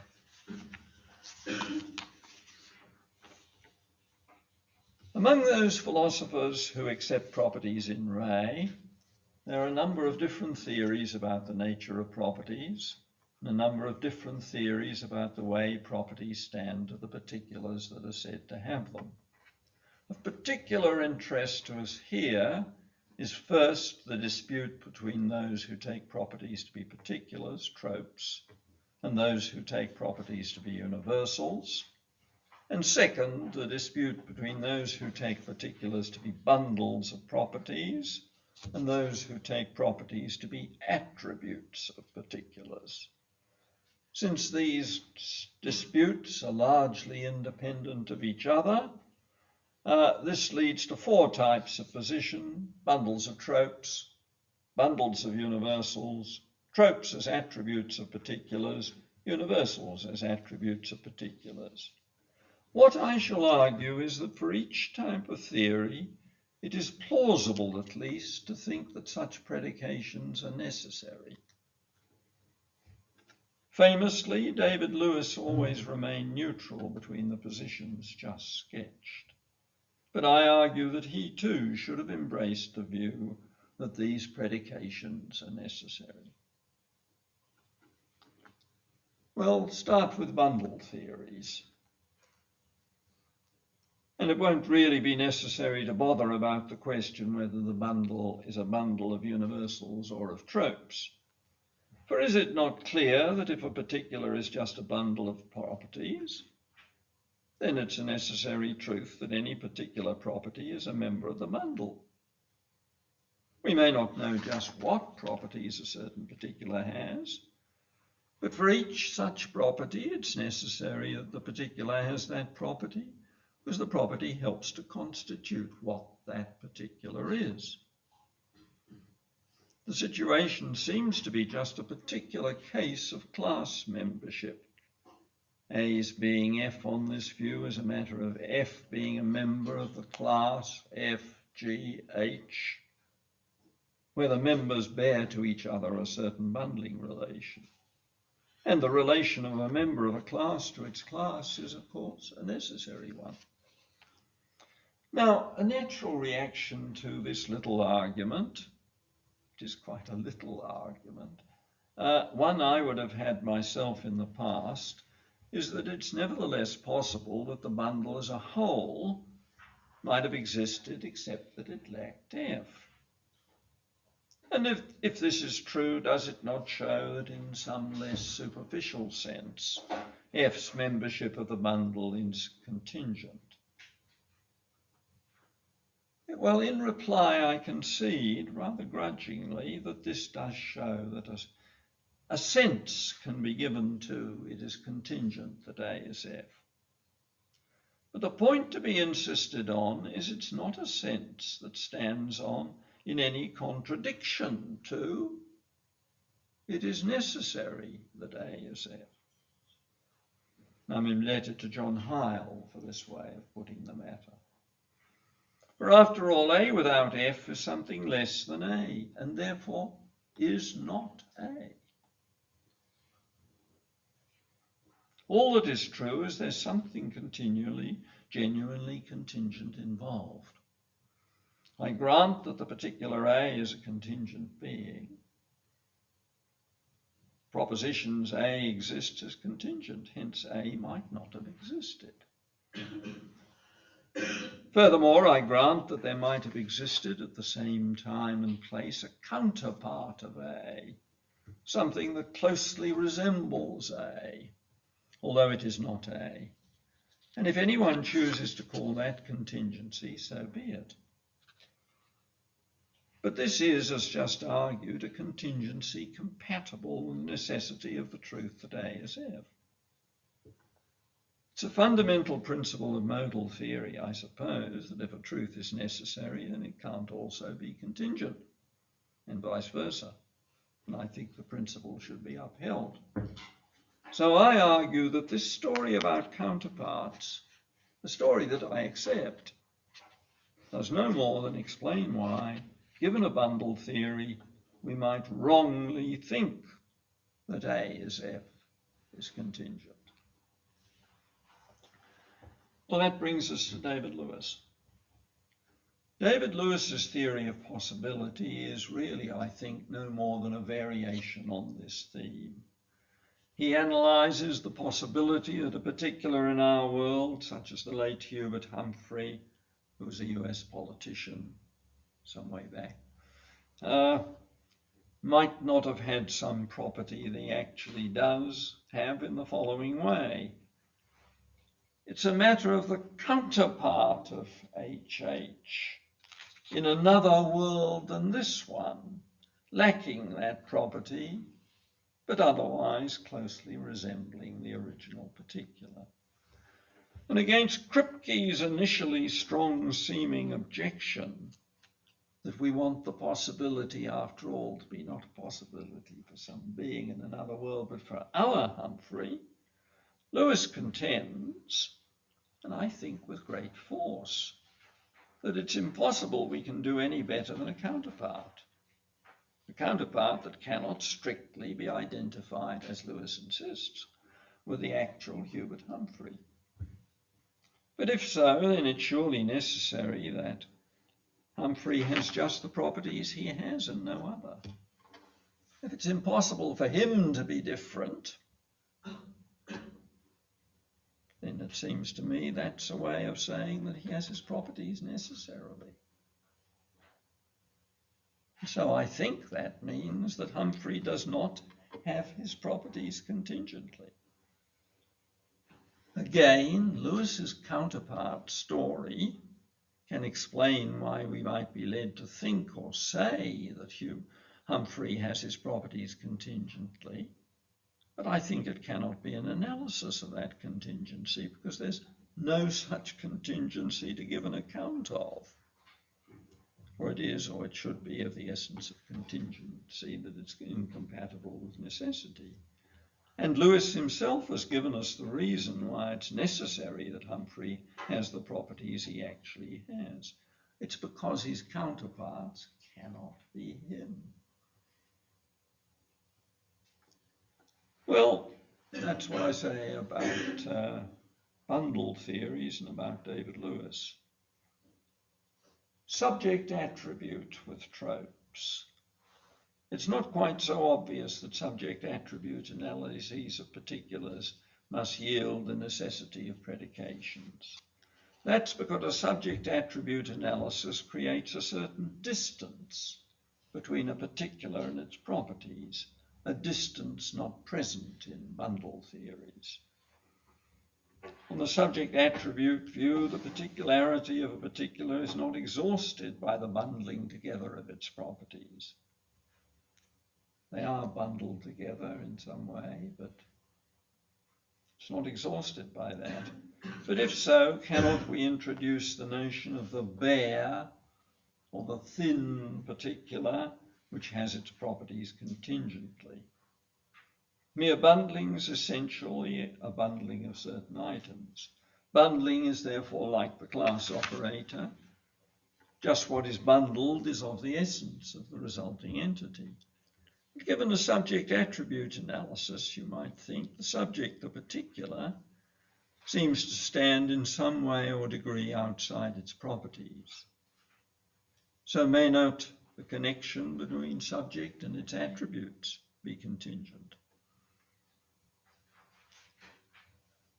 If these attributes are tropes, then we have the sort of subject-attribute theory of particulars that's favoured by C.B. Martin and John Heil.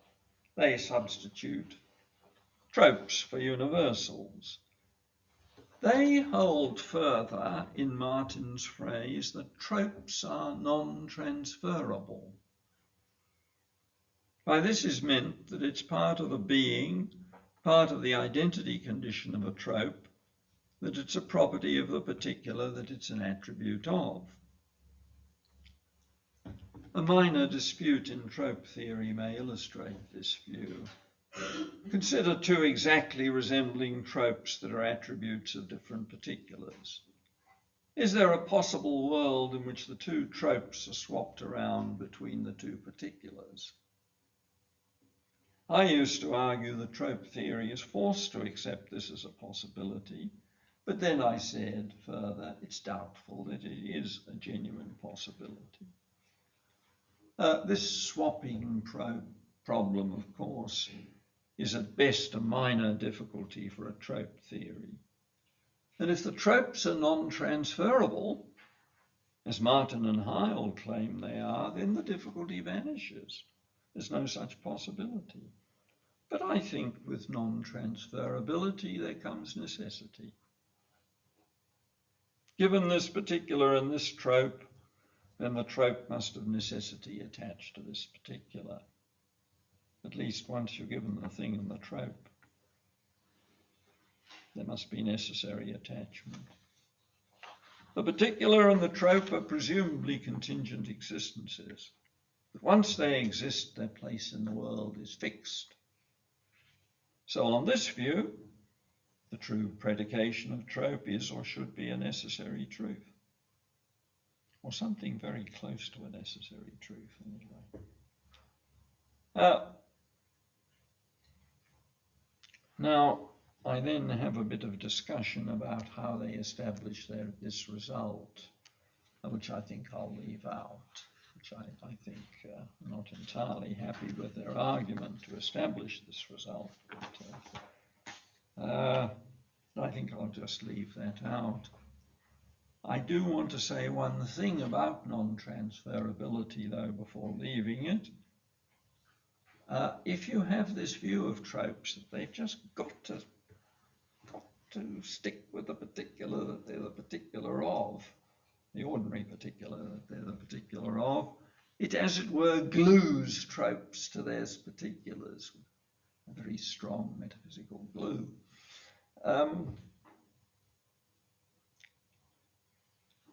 But notice that this means that states of affairs, the particulars having a property, are obtained at no further ontological cost. States of affairs are important to have, particularly, I think, as the relator for singular causal connections. You need particulars for causation, yet at the same time it's some and only some of the properties of a particular that are involved in the causal transaction. It's the mass and velocity of the billiard ball that are relevant to its making the second ball move, not its colour or its smell. So it's the balls having certain properties, a state of affairs, that is the first term in the singular causal relation. And as we'll see, I think, all subject attribute theories deliver as states of affairs, whether the attributes be tropes or they'll be universals. Well, now we come to my own theory, where the result is particularly important, where I have to change something in the way I used to think of the matter, subject attributable with universals. Well, I now think this conception of particulars makes the tie a necessary one, and some background is necessary. Under the influence of Donald Baxter of the University of Connecticut, where I taught for a semester and interacted with Baxter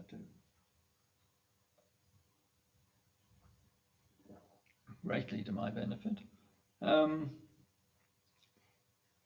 I came to a new view of the relation between a particular and a universal that instantiates it.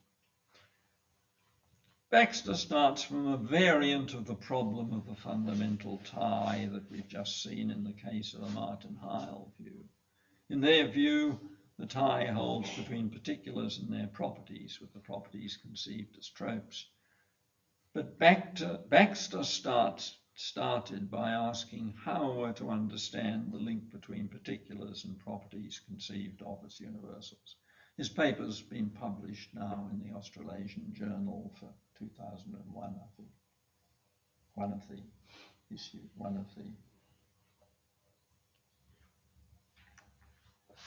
the 2001 papers.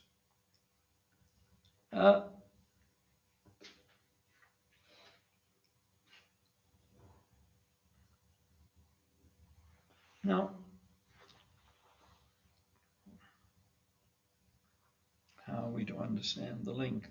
Well, if you accept universals and have particulars instantiating them, then of course you're going to have facts or states of affairs, such as A's being F. A and F form a unity of some sort with A and F as parts.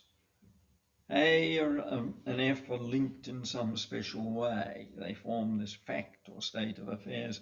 But what is this link?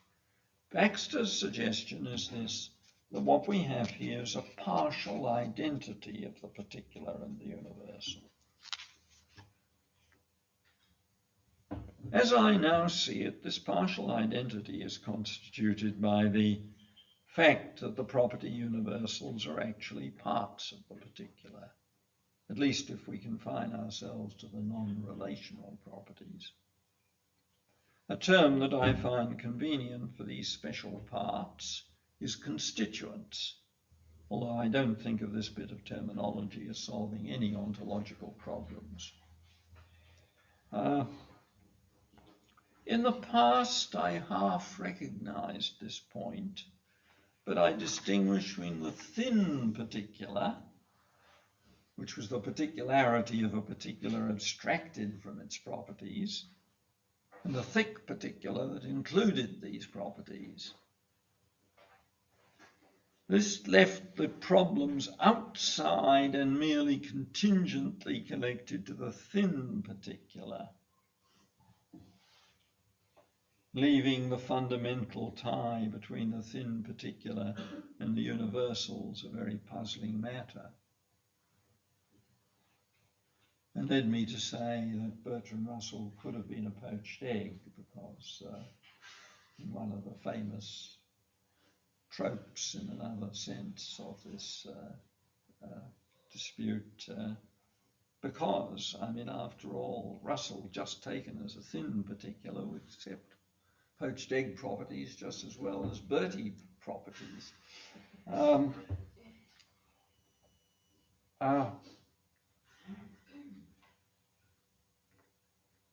And this then left the fundamental tie between thin particular and its universals a very puzzling matter. Baxter's call was for a more thorough interpenetration of particular and universal.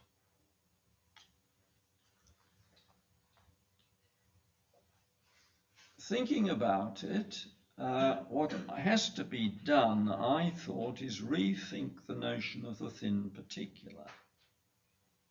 Reconceive the idea of a particular. And I suggest that this can be achieved by conceiving the particular as a one running through the many properties, a one in the many, a uniting factor or principle in virtue of which they're all properties of the same particular.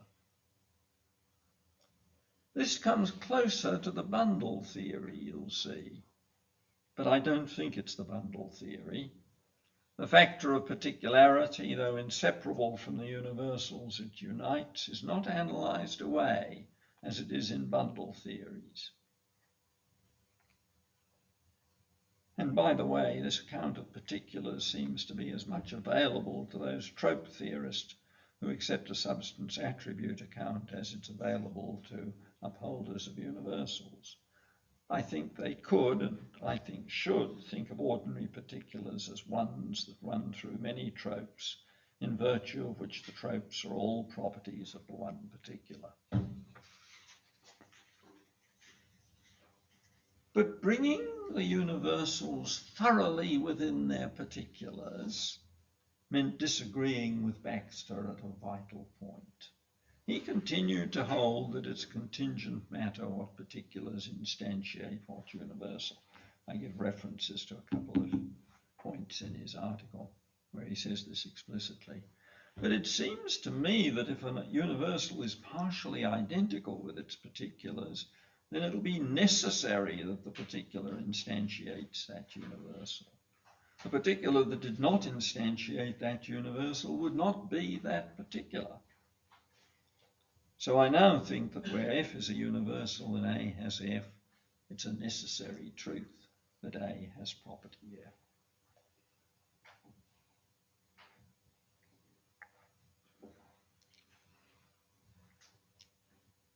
Like Lewis, a simulacrum of contingency can still be offered. Particulars are contingent beings. So a particular might not have existed, and instead in its vacated place, I wouldn't put it away in some other world, but in its vacated place, there could have been a particular very like the really existing particular. And if one further holds, as I hold, that universals are also contingent beings, then any universal might not have existed, but instead a universal very like the really existing universal might have existed. But that, I think, doesn't make predications contingent. What we have instead, I suggest, is a necessary connection between contingent entities, the particular and the universal. Just as in the case of non-transferability of tropes, given particulars and given the universals, states of affairs are then nothing over and above the particulars and universals that participate in each other. The particulars are contingent beings, and as I've just said, I'd argue that the properties are also contingent beings, and so therefore the states of affairs are also contingent beings. But the link between the particular and the property is necessary.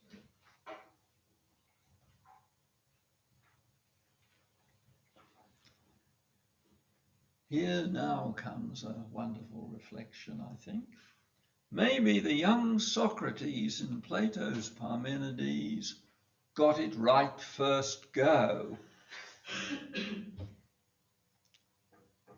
You'll remember Parmenides asks him how particulars stand to the forms, and Socrates' first suggestion was participation. Perhaps he should have stopped there. Perhaps we've, spent 2,500 years, and we should have adopted the very first solution that was offered of the difficulty. I don't know how serious to take this, because In the dial, though, it did seem to me it would be a marvellous irony, the sort of irony that history presents us with. History and the history of thought, no less than other histories. After all, though, in the dialogue, the forms appear to be transcendent entities, and I think that's going to rule out genuine participation. Participation goes much better with a down-to-earth account of universals, an Aristotelian, or perhaps quotes Aristotelian view if he didn't really hold it, the sort of view that I favour. And it doesn't seem that Plato was thinking about that. The universal is a one that runs through its particulars, just as the particular is a one that runs through its universals. So that's the new idea. Relations. So far I've confined the discussion to the intrinsic or non-relational properties of particulars. But what of the relational properties of things? Having a mother, or having a mother who is so-and-so. Are they to be given the same treatment as non-relational properties?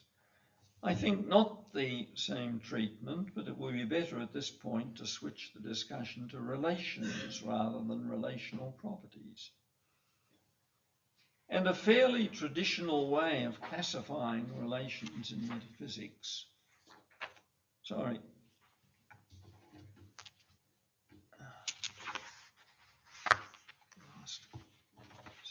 page is sticking together.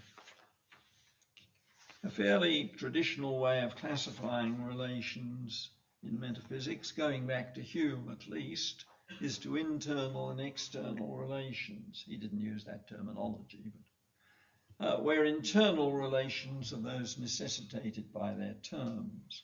For instance, given two objects of different size with A bigger than B, then this relation bigger than holding between A and B is internal. I'm making the assumption here, a plausible one I think, and if it's wrong it doesn't matter. The example will still do, that size is a non-relational property of objects. This bigger than relation seems to supervene on two objects having the size they have. And I'd argue that ontologically there's nothing there except the objects with their sizes. Contrast this with two objects being a mile apart, an external relation. Now the moral I draw from this is that although true predications of internal relations are necessary, which I've held for a long time, we need not pay them a great deal of attention. In particular, I think we don't need to recognise states of affairs over and above any states of affairs that may be involved in the terms. External relations, however, do, I think, yield states of affairs.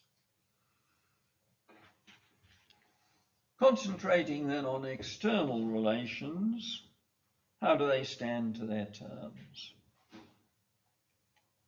If we've given account of property universals, monadic universals, one-place universals, as lying within their particulars, then it'll be natural, if we can, to give an account of the instantiation of relation universals, polyadic universals, as lying within their particulars. And Pache Baxter, again, this partial identity will, I maintain, have as a consequence that each instantiation of a polyadic universal is a necessity. There will, of course, be the possibility of simulacra of these universals that don't instantiate just these particulars, but they can be no better than counterparts. In the past, I would have said that internal relations are necessary, but external relations are contingent. Now I say that both are necessary, but internal relations do not, and external relations do involve states of affairs. Actually, more strictly, I'd say there seems to be no strict pressing call to postulate states of affairs in the case of internal relations, so I don't postulate them. External relations will be universals that are constituents of these polyadic states of affairs, contrasted with the A is F type of thing, A's having R to B.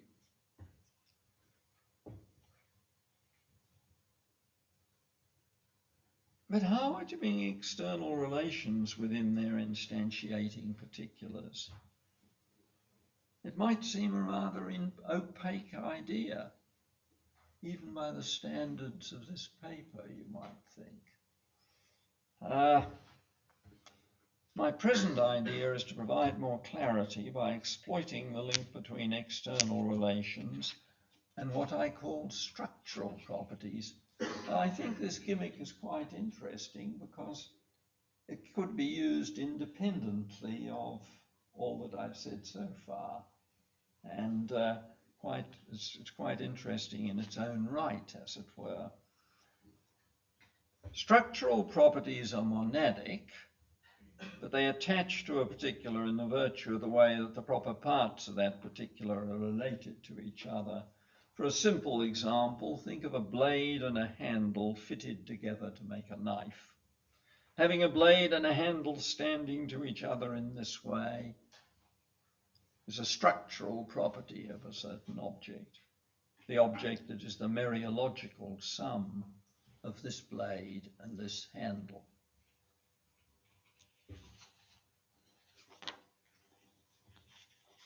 Now consider any dyadic external relation, for instance being 2 miles apart. In every concrete situation where this relation holds, there'll be 2 particulars, say this and this.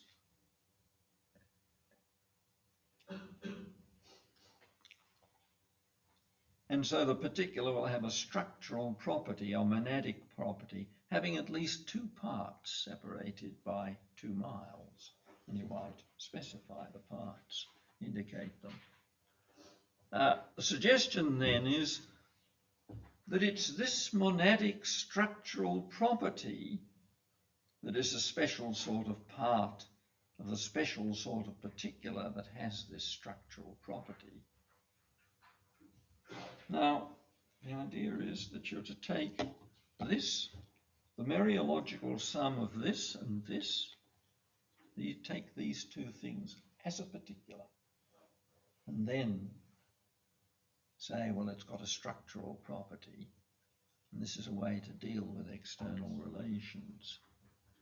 Providing the mereological sum of the terms can always be regarded as a particular, even if a particular of otherwise little practical interest or importance, then I think this solution could be extended to cover all external relations. And one interesting thing to observe about this suggestion is that it reduces all instantiation of universals by particulars to the monadic case. Taken ontologically, the form of all instantiations becomes just, how are we off at chalk? In the, where? Behind the diploma.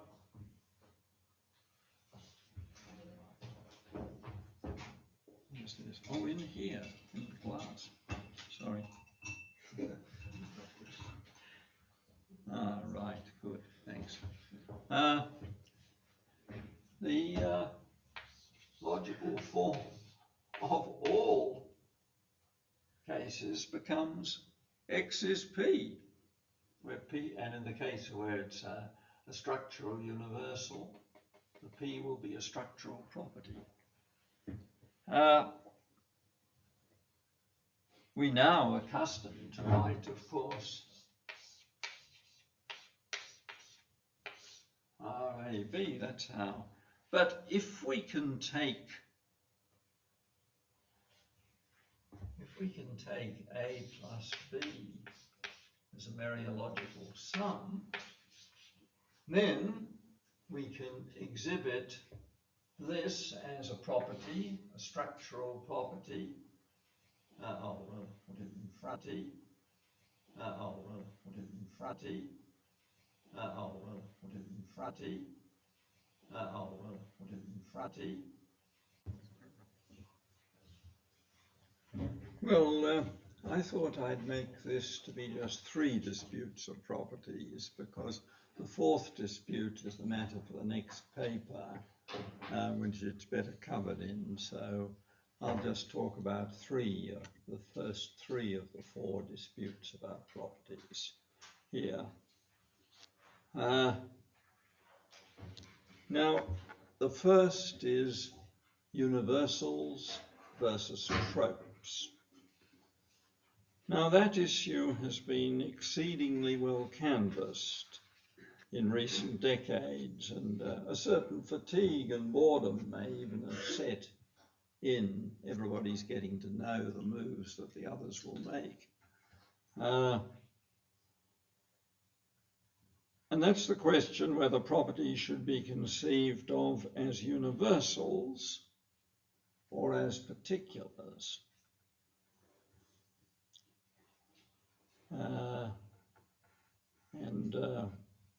The term tropes for a property conceived of as a particular has come to be more used than any other term. That was the term that David Lewis used, and so I use it.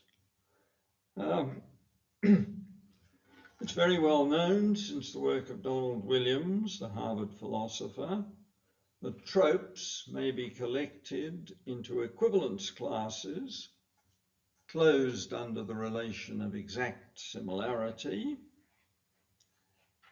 with similarity as a metaphysical primitive. Such equivalence classes turn out to be in very many ways a good substitute for universals. And the dispute has taken on a somewhat ritualistic air where neither party seems to gain any decisive advantage. Makes one wonder sometimes if they're just alternative ways of thinking about the same reality. But though that has its difficulties too. Now, you should note in this universals versus tropes that this is the sort of dispute where it's possible to have the sort of compromise where it's declared that both sides are right. You can accept both universals and tropes, and some philosophers have done so. The Oxford realists at about the turn of the end of the 19th century, John Cook Wilson and others, had that sort of view. You can say an object both instantiates the universal, being 1 kilo in mass, yet also have the trope of being 1 kilo in mass. For myself, I think this compromise offends against Occam's razor. Redundant truth makers then are provided for true predications of properties. Well, I myself side with the upholder of the universals against the tropes. Universals, even the immanent or Aristotelian universals that I uphold, are stranger entities than tropes. But identities across particulars do make a beginning of holding the world together. If different things can literally have exactly the same property, that's making a beginning of holding things together in the world. Something that I think is needed, especially if the problem of induction is to be addressed satisfactorily, or even addressed at all. I think if you believe in tropes, you'll have a major problem with induction. I doubt you'll be able to advance beyond Hume's position, which was not a very satisfactory one. Now, one argument I like against tropes I learned from Herbert Hochberg, though I'm presenting it in my own way. Consider a trope and let it be one member of a class of simple tropes. Presumably, properties can be simple, so presumably they ought to be simple tropes, if there are tropes. For the purpose of visualizing the situation, consider one of these tropes as being some absolutely determinate shade of color. I don't really believe that color is simple, of course, but the picture helps. Think of it as a red dot or something like that, and the other tropes as blue dots or green dots or whatever. The other simple tropes have different relations in respect of similarity to the selected trope. There may be some other red dots exactly similar. Others will have less than exact similarity. Some will not be at all similar. Perhaps not a colour at all, but some other sort of thing. Now, our selected simple trope, call it A, is numerically different from the others. But this numerical difference varies independently from its similarity or dissimilarity to these other tropes in the class that you've selected. But how does this simple tropes A support?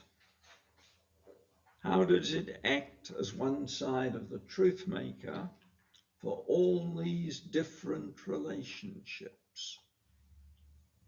It's exactly like in nature. Another red trope, it's quite different from the green trope. It's even more different from the smell trope or whatever it is. And yet they're all simple. How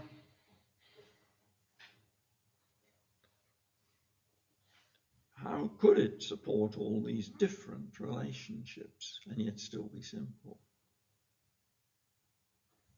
There's some problem there, I think. Now, to this argument, a reply has been made to me by the American philosopher David Robb. He points out that truth-making theory explicitly disavows the idea that there's any one-to-one correlation between truth and truth-makers. So he suggests, why not it be that all these different tropes about trope A, it's numerically different from all the other tropes in the class. It exactly resembles trope C. It less than exactly resembles trope D. It in no way resembles trope E. Why, it says, well, why might they not all be made true by the one simple trope? Well, to which I reply, it could be that way, where could is epistemic only. But it seems to me rather implausible that a simple trope could support all these different truths. You'd expect the complexity of the various truths made true by the tropes, there would need to be some complexity in the tropes themselves, which would be a reductio of their being simple. So that's the argument.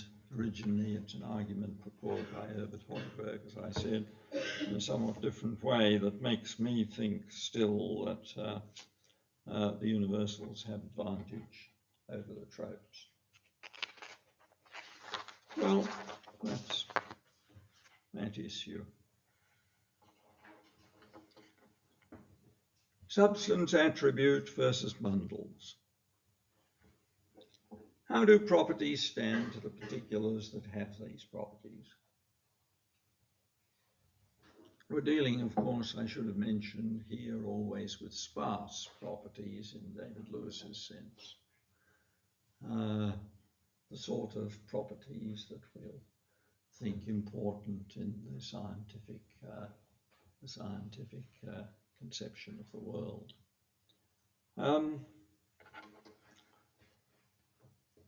Mass and so on, and the sort of properties that are physically respectable. But here's how do properties stand to the particulars that have the properties. Here's an old issue. Do we attribute properties to particulars, making particularity and universality separate but equal fundamental ontological categories, or particularity and nature? Or do we take the properties as fundamental and try to construct ordinary particulars, ordinary objects, out of properties alone? And notice that unlike universals versus tropes, there's no possibility of accepting both positions as part of the truth. They're just flat opposed. You've got to go one way or the other, it seems. Now, once we've got these two pairs of opposing theories, universals or tropes, particulars or bundles, particularity or bundles, then we can go on to notice that they yield a 2 by 2 matrix, and important thinkers can be found in all 4 boxes. Substance, attribute plus universals was, I hope, the view taken by Aristotle. And if not by him, it's been taken by various thinkers in the revival of the fortunes of universals in the late 19th century, right up to the present time. Substance, attribute plus tropes can actually be found in Aristotle also. Maybe he had both universals and tropes. And you find it in William of Ockham, who talks about this whiteness, the whiteness of the individual bit of paper. And it's found among our contemporaries, C.B. Martin and John Hyle, who very strongly upheld this view, that the tropes qualify particulars and are not just bundled to make the particular. Bundles plus tropes is more modern. It was found in this philosopher-psychologist G.F. Stout, and was later given a classic formulation by Donald Williams at Harvard. One contemporary adherent, for instance, who you may know of, is Peter Simons, now professor at Leeds in England, who's got a particularly sophisticated version of this sort of theory. Bundles plus universals, that's not a very popular view, but it does have its adherents, and one's a very distinguished adherent, the later work of Russell. Russell, in his last work, tried to bundle universals together to make particulars. And Herb Hochberg leans in this direction, but there's not been very many others who've held this view. Now, as I say, my sympathy is with subject, attribute plus universals. And I certainly think that particularity is a fundamental category and not to be analysed away in terms of bundles and so on. My attachment to particularity is indeed even stronger than my attachment to universals. Suppose, per impossibile, of course, that I were to abandon my sparse universals in favour of a sparse equivalence classes of tropes. I then retreat to the sort of view held by Martin and Heil, and not to bundles. And it is to be noted here that we don't have to make particularity into a hidden, merely inferential category, as Locke did, apparently, in his treatment of substance. You remember he said it was something I know not what, which serves to support the properties. And of course, he's been mocked ever since for this, and it's become an important part of the bundle theory to attack substance in the Lockean form, because then you've got a much better chance of victory if it's something I know not what. I'd like to say the particularity, thisness and thatness, as it were, is as much given in experience as properties are. I think take two things are like each other, two classes, they're not quite sufficiently alike, but still, you know, I think you've experienced them as this and that, as well as having properties. And then this and that don't seem to be properties. You're presented with numerical difference along with the properties of a thing in perception. Aristotle said that a substance or a thing is a this such. Very nice formulation, I think, a this such. I'd add that it's perceived as a this such.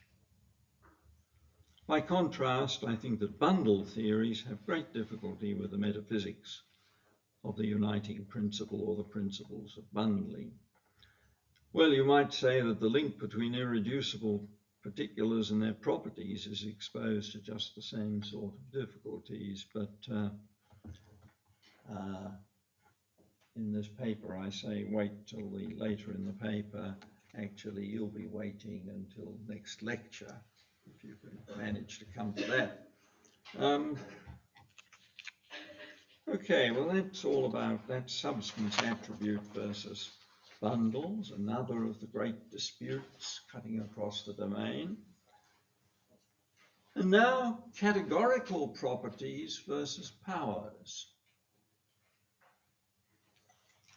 In relatively recent years, I've come to realize that there's this third great dimension of difference in the theory of properties, along which metaphysicians divide in a manner that's largely independent of the two dimensions we've already briefly looked at.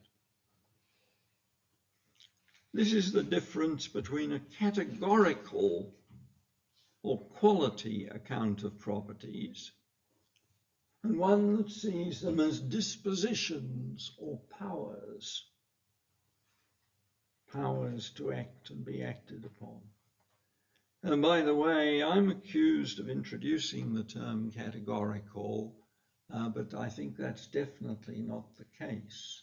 It was used by my supervisor at Oxford, Professor H.H. Price, and I think if the term is quite modern, then it was in Price, and I picked it up from him.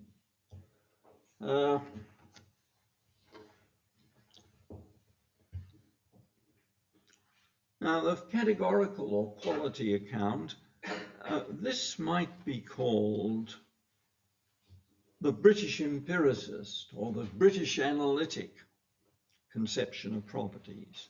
And it's one which a great many of us were brought up in. I was brought up in it. I never thought about the powers.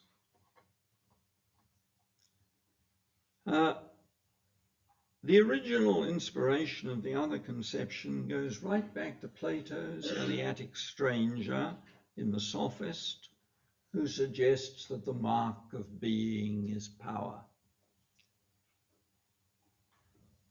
Such theories as Boscovich and perhaps Leibniz lie in this tradition.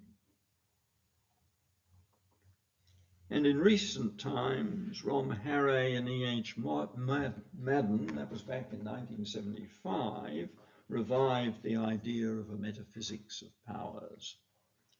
They've been followed by C.B. Martin, Sidney Shoemaker, John Heil, Brian Ellis, George Molnar, Stephen Mumford, to name only some.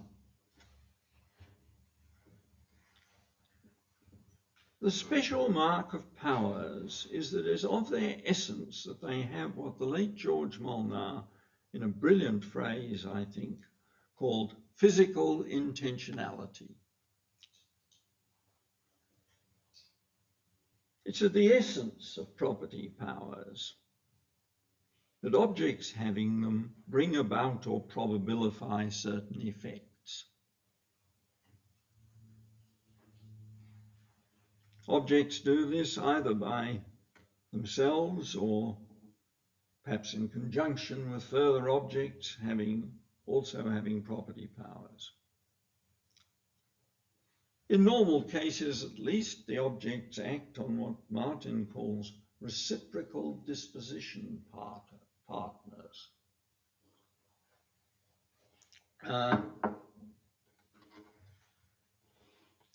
So that their action is accompanied by reaction. That's just really, I think, just Newton's third law, where there's an act, the thing acts on something, there's a reaction.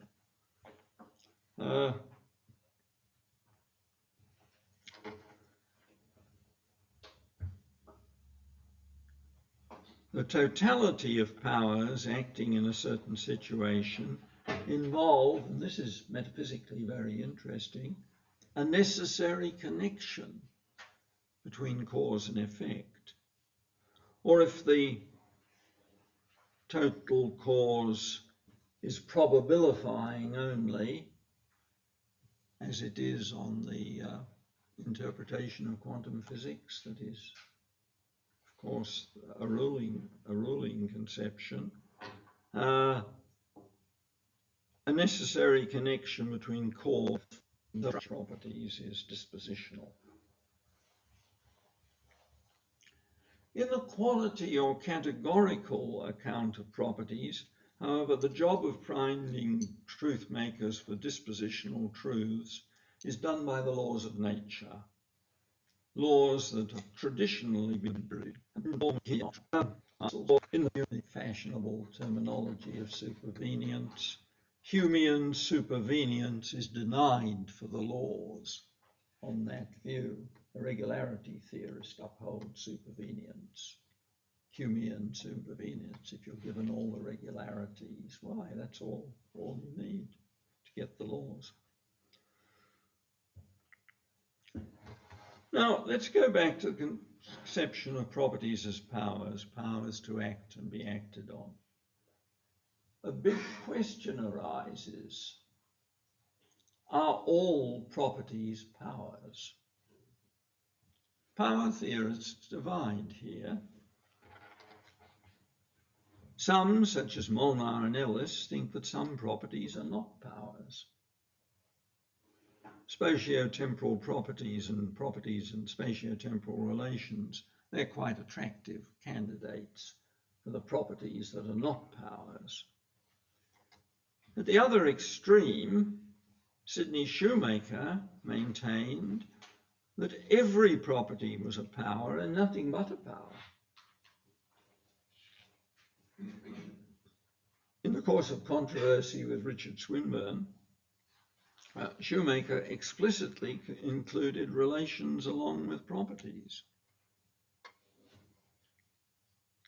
Well, there is a middle way here, but let me first say why I think that the property dualism of Molnar and Ellis and the nothing but powers position of Shoemaker are rather unsatisfactory.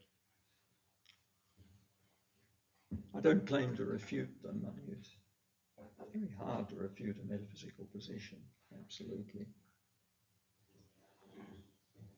There's always some intervening hypothesis you can shore it up with.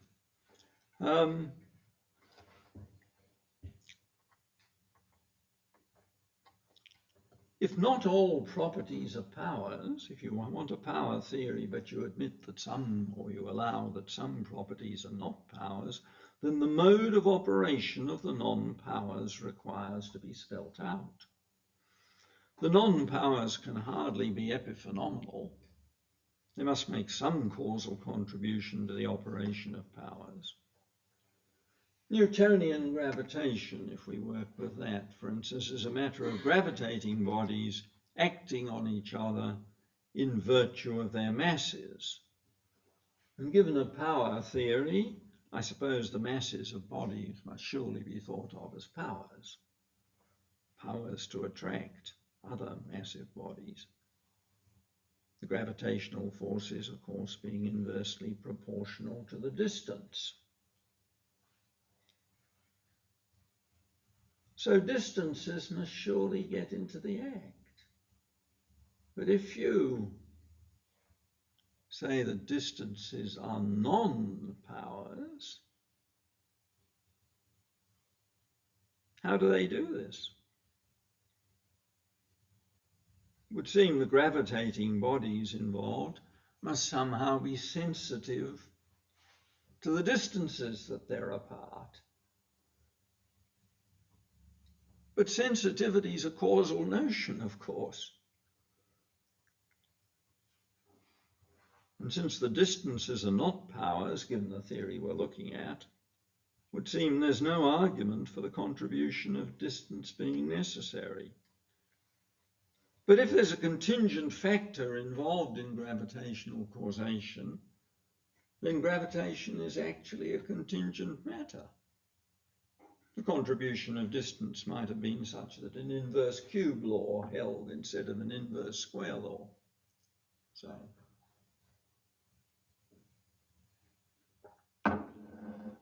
now the non-powers that Molnar and Ellis allow are pretty ubiquitous and seem to me to play havoc with the bold plan of explaining causality in terms of powers. I don't say their theory is untenable, but I do say that they're property dualism.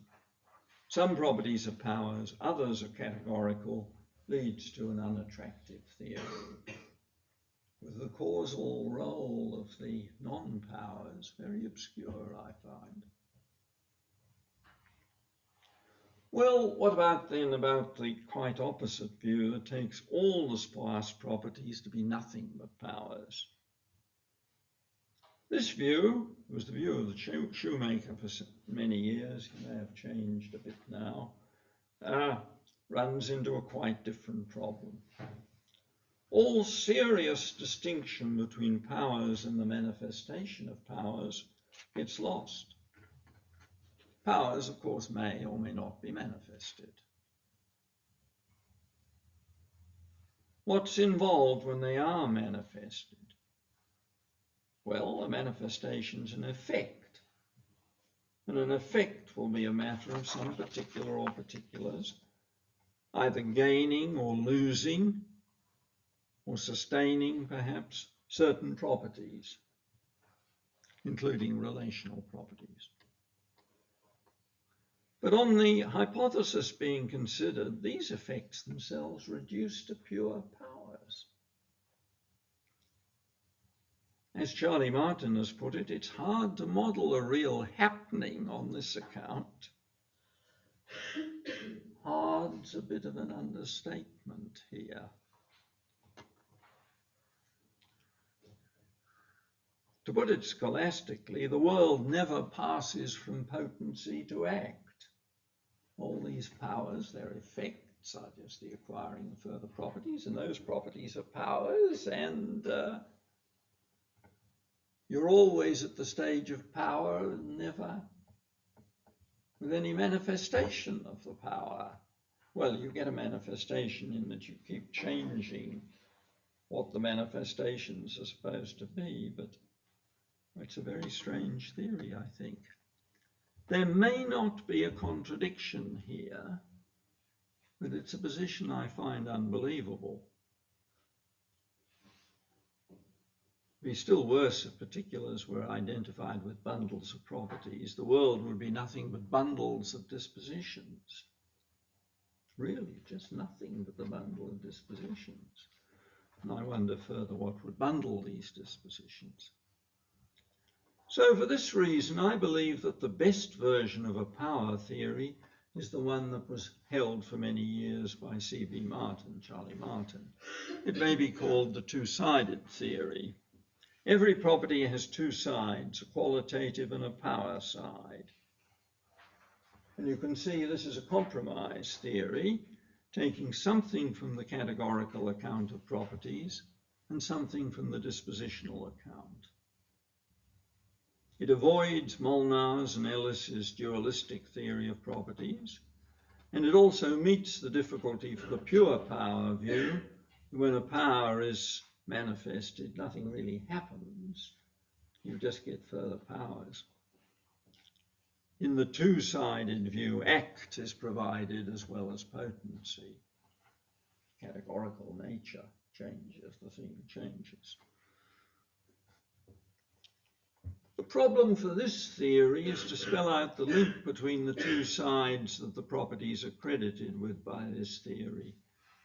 Is the link contingent only? Let Q be the categorical or qualitative element of a certain property P, and let D, for disposition, be the power element. So a power will become a QD complex. That's the quality, that's the quality side, this is the dispositional side. If the QD complex is contingent only, it's contingent connection there, then it would be possible that Q might have been associated with a different power, D star. Well,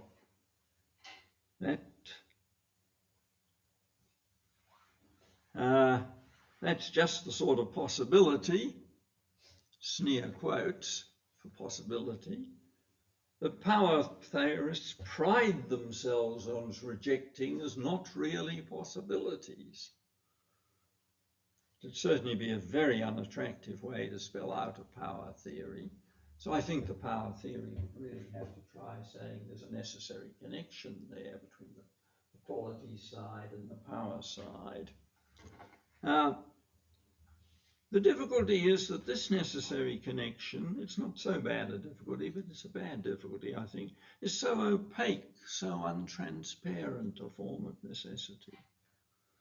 The necessity that links a power to a cause in bringing about effect, that's a nice transparent necessity that one can at once understand.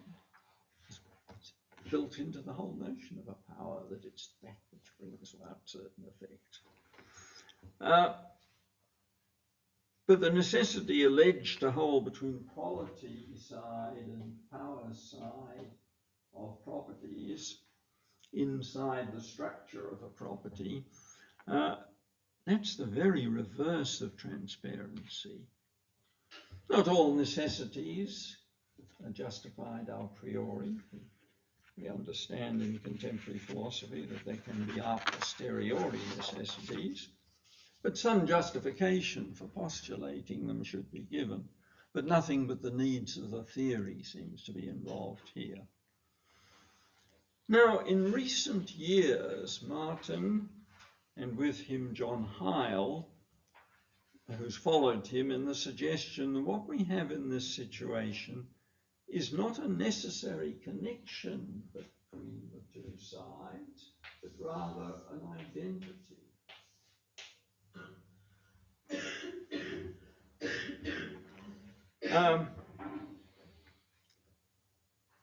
They're not two things here, but just one. Quality and power are the very same thing, somehow differently identified. The scholastic philosopher might put it by saying there's only a distinction of reason involved, the famous scholastic distinction of reason. Models have been suggested have been the duck rabbit and Necker's cube, which I'm sure you know, the Necker's cube. The cube that goes in and out. The drawing of the cube that goes in and out. This identity, Martin has told me in conversation, is not to be thought of as an identity with a direction, as in a reductive identity, such as lightning is an electrical discharge, but rather one where no direction is evident. I suppose it'd be compared to something like the morning star as the evening star, where there's not two planets, there's just one. There's not two things here, there's just one, two entities here. I must say I find this view totally incredible. Perhaps you don't.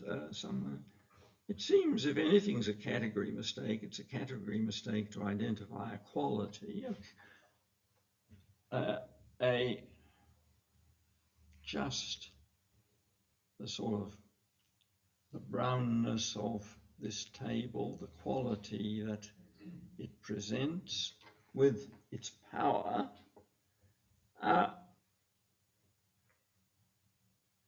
A power is essentially something that points to a certain effect.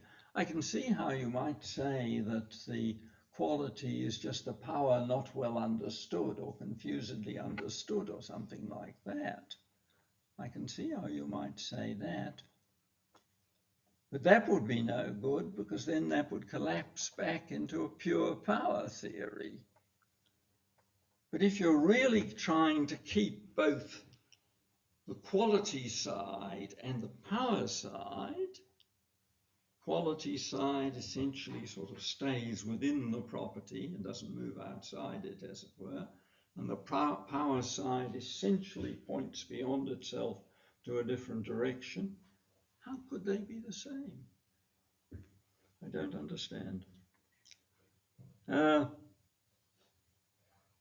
I do like the idea that in some sense every property should bestow powers, and I'd include under power property here relations, or at least the so-called external relations. I do like the Eleatic stranger's dictum, but I think we have to recognize categorical properties. So what's to be done? How can we bestow power on categorical properties? Well, my idea is the best way it's done via direct relations between the universals involved.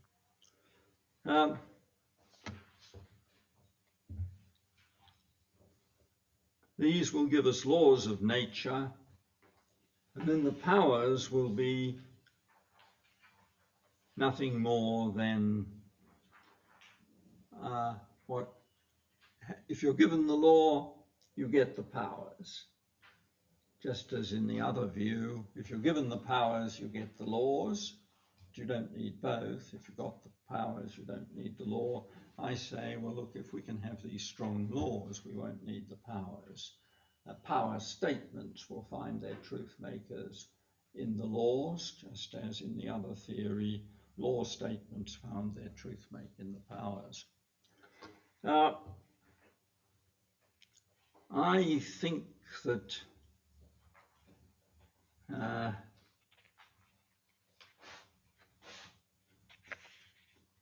well, I could run through that theory. It's a bit complex, some of you may know, and if anyone wants to ask me in detail about the relations between universals, I could certainly go on and talk about that. But it seems to me it mightn't be a bad idea to stop this at this point And with having given you some idea of the back and forth there is in these three distinct disputes. And then the fourth dispute are the relations between, say, a universal and its particular contingent, or are they necessary? The fourth dispute that has blown up in this field, we can leave till next time, till tomorrow. Thanks very much.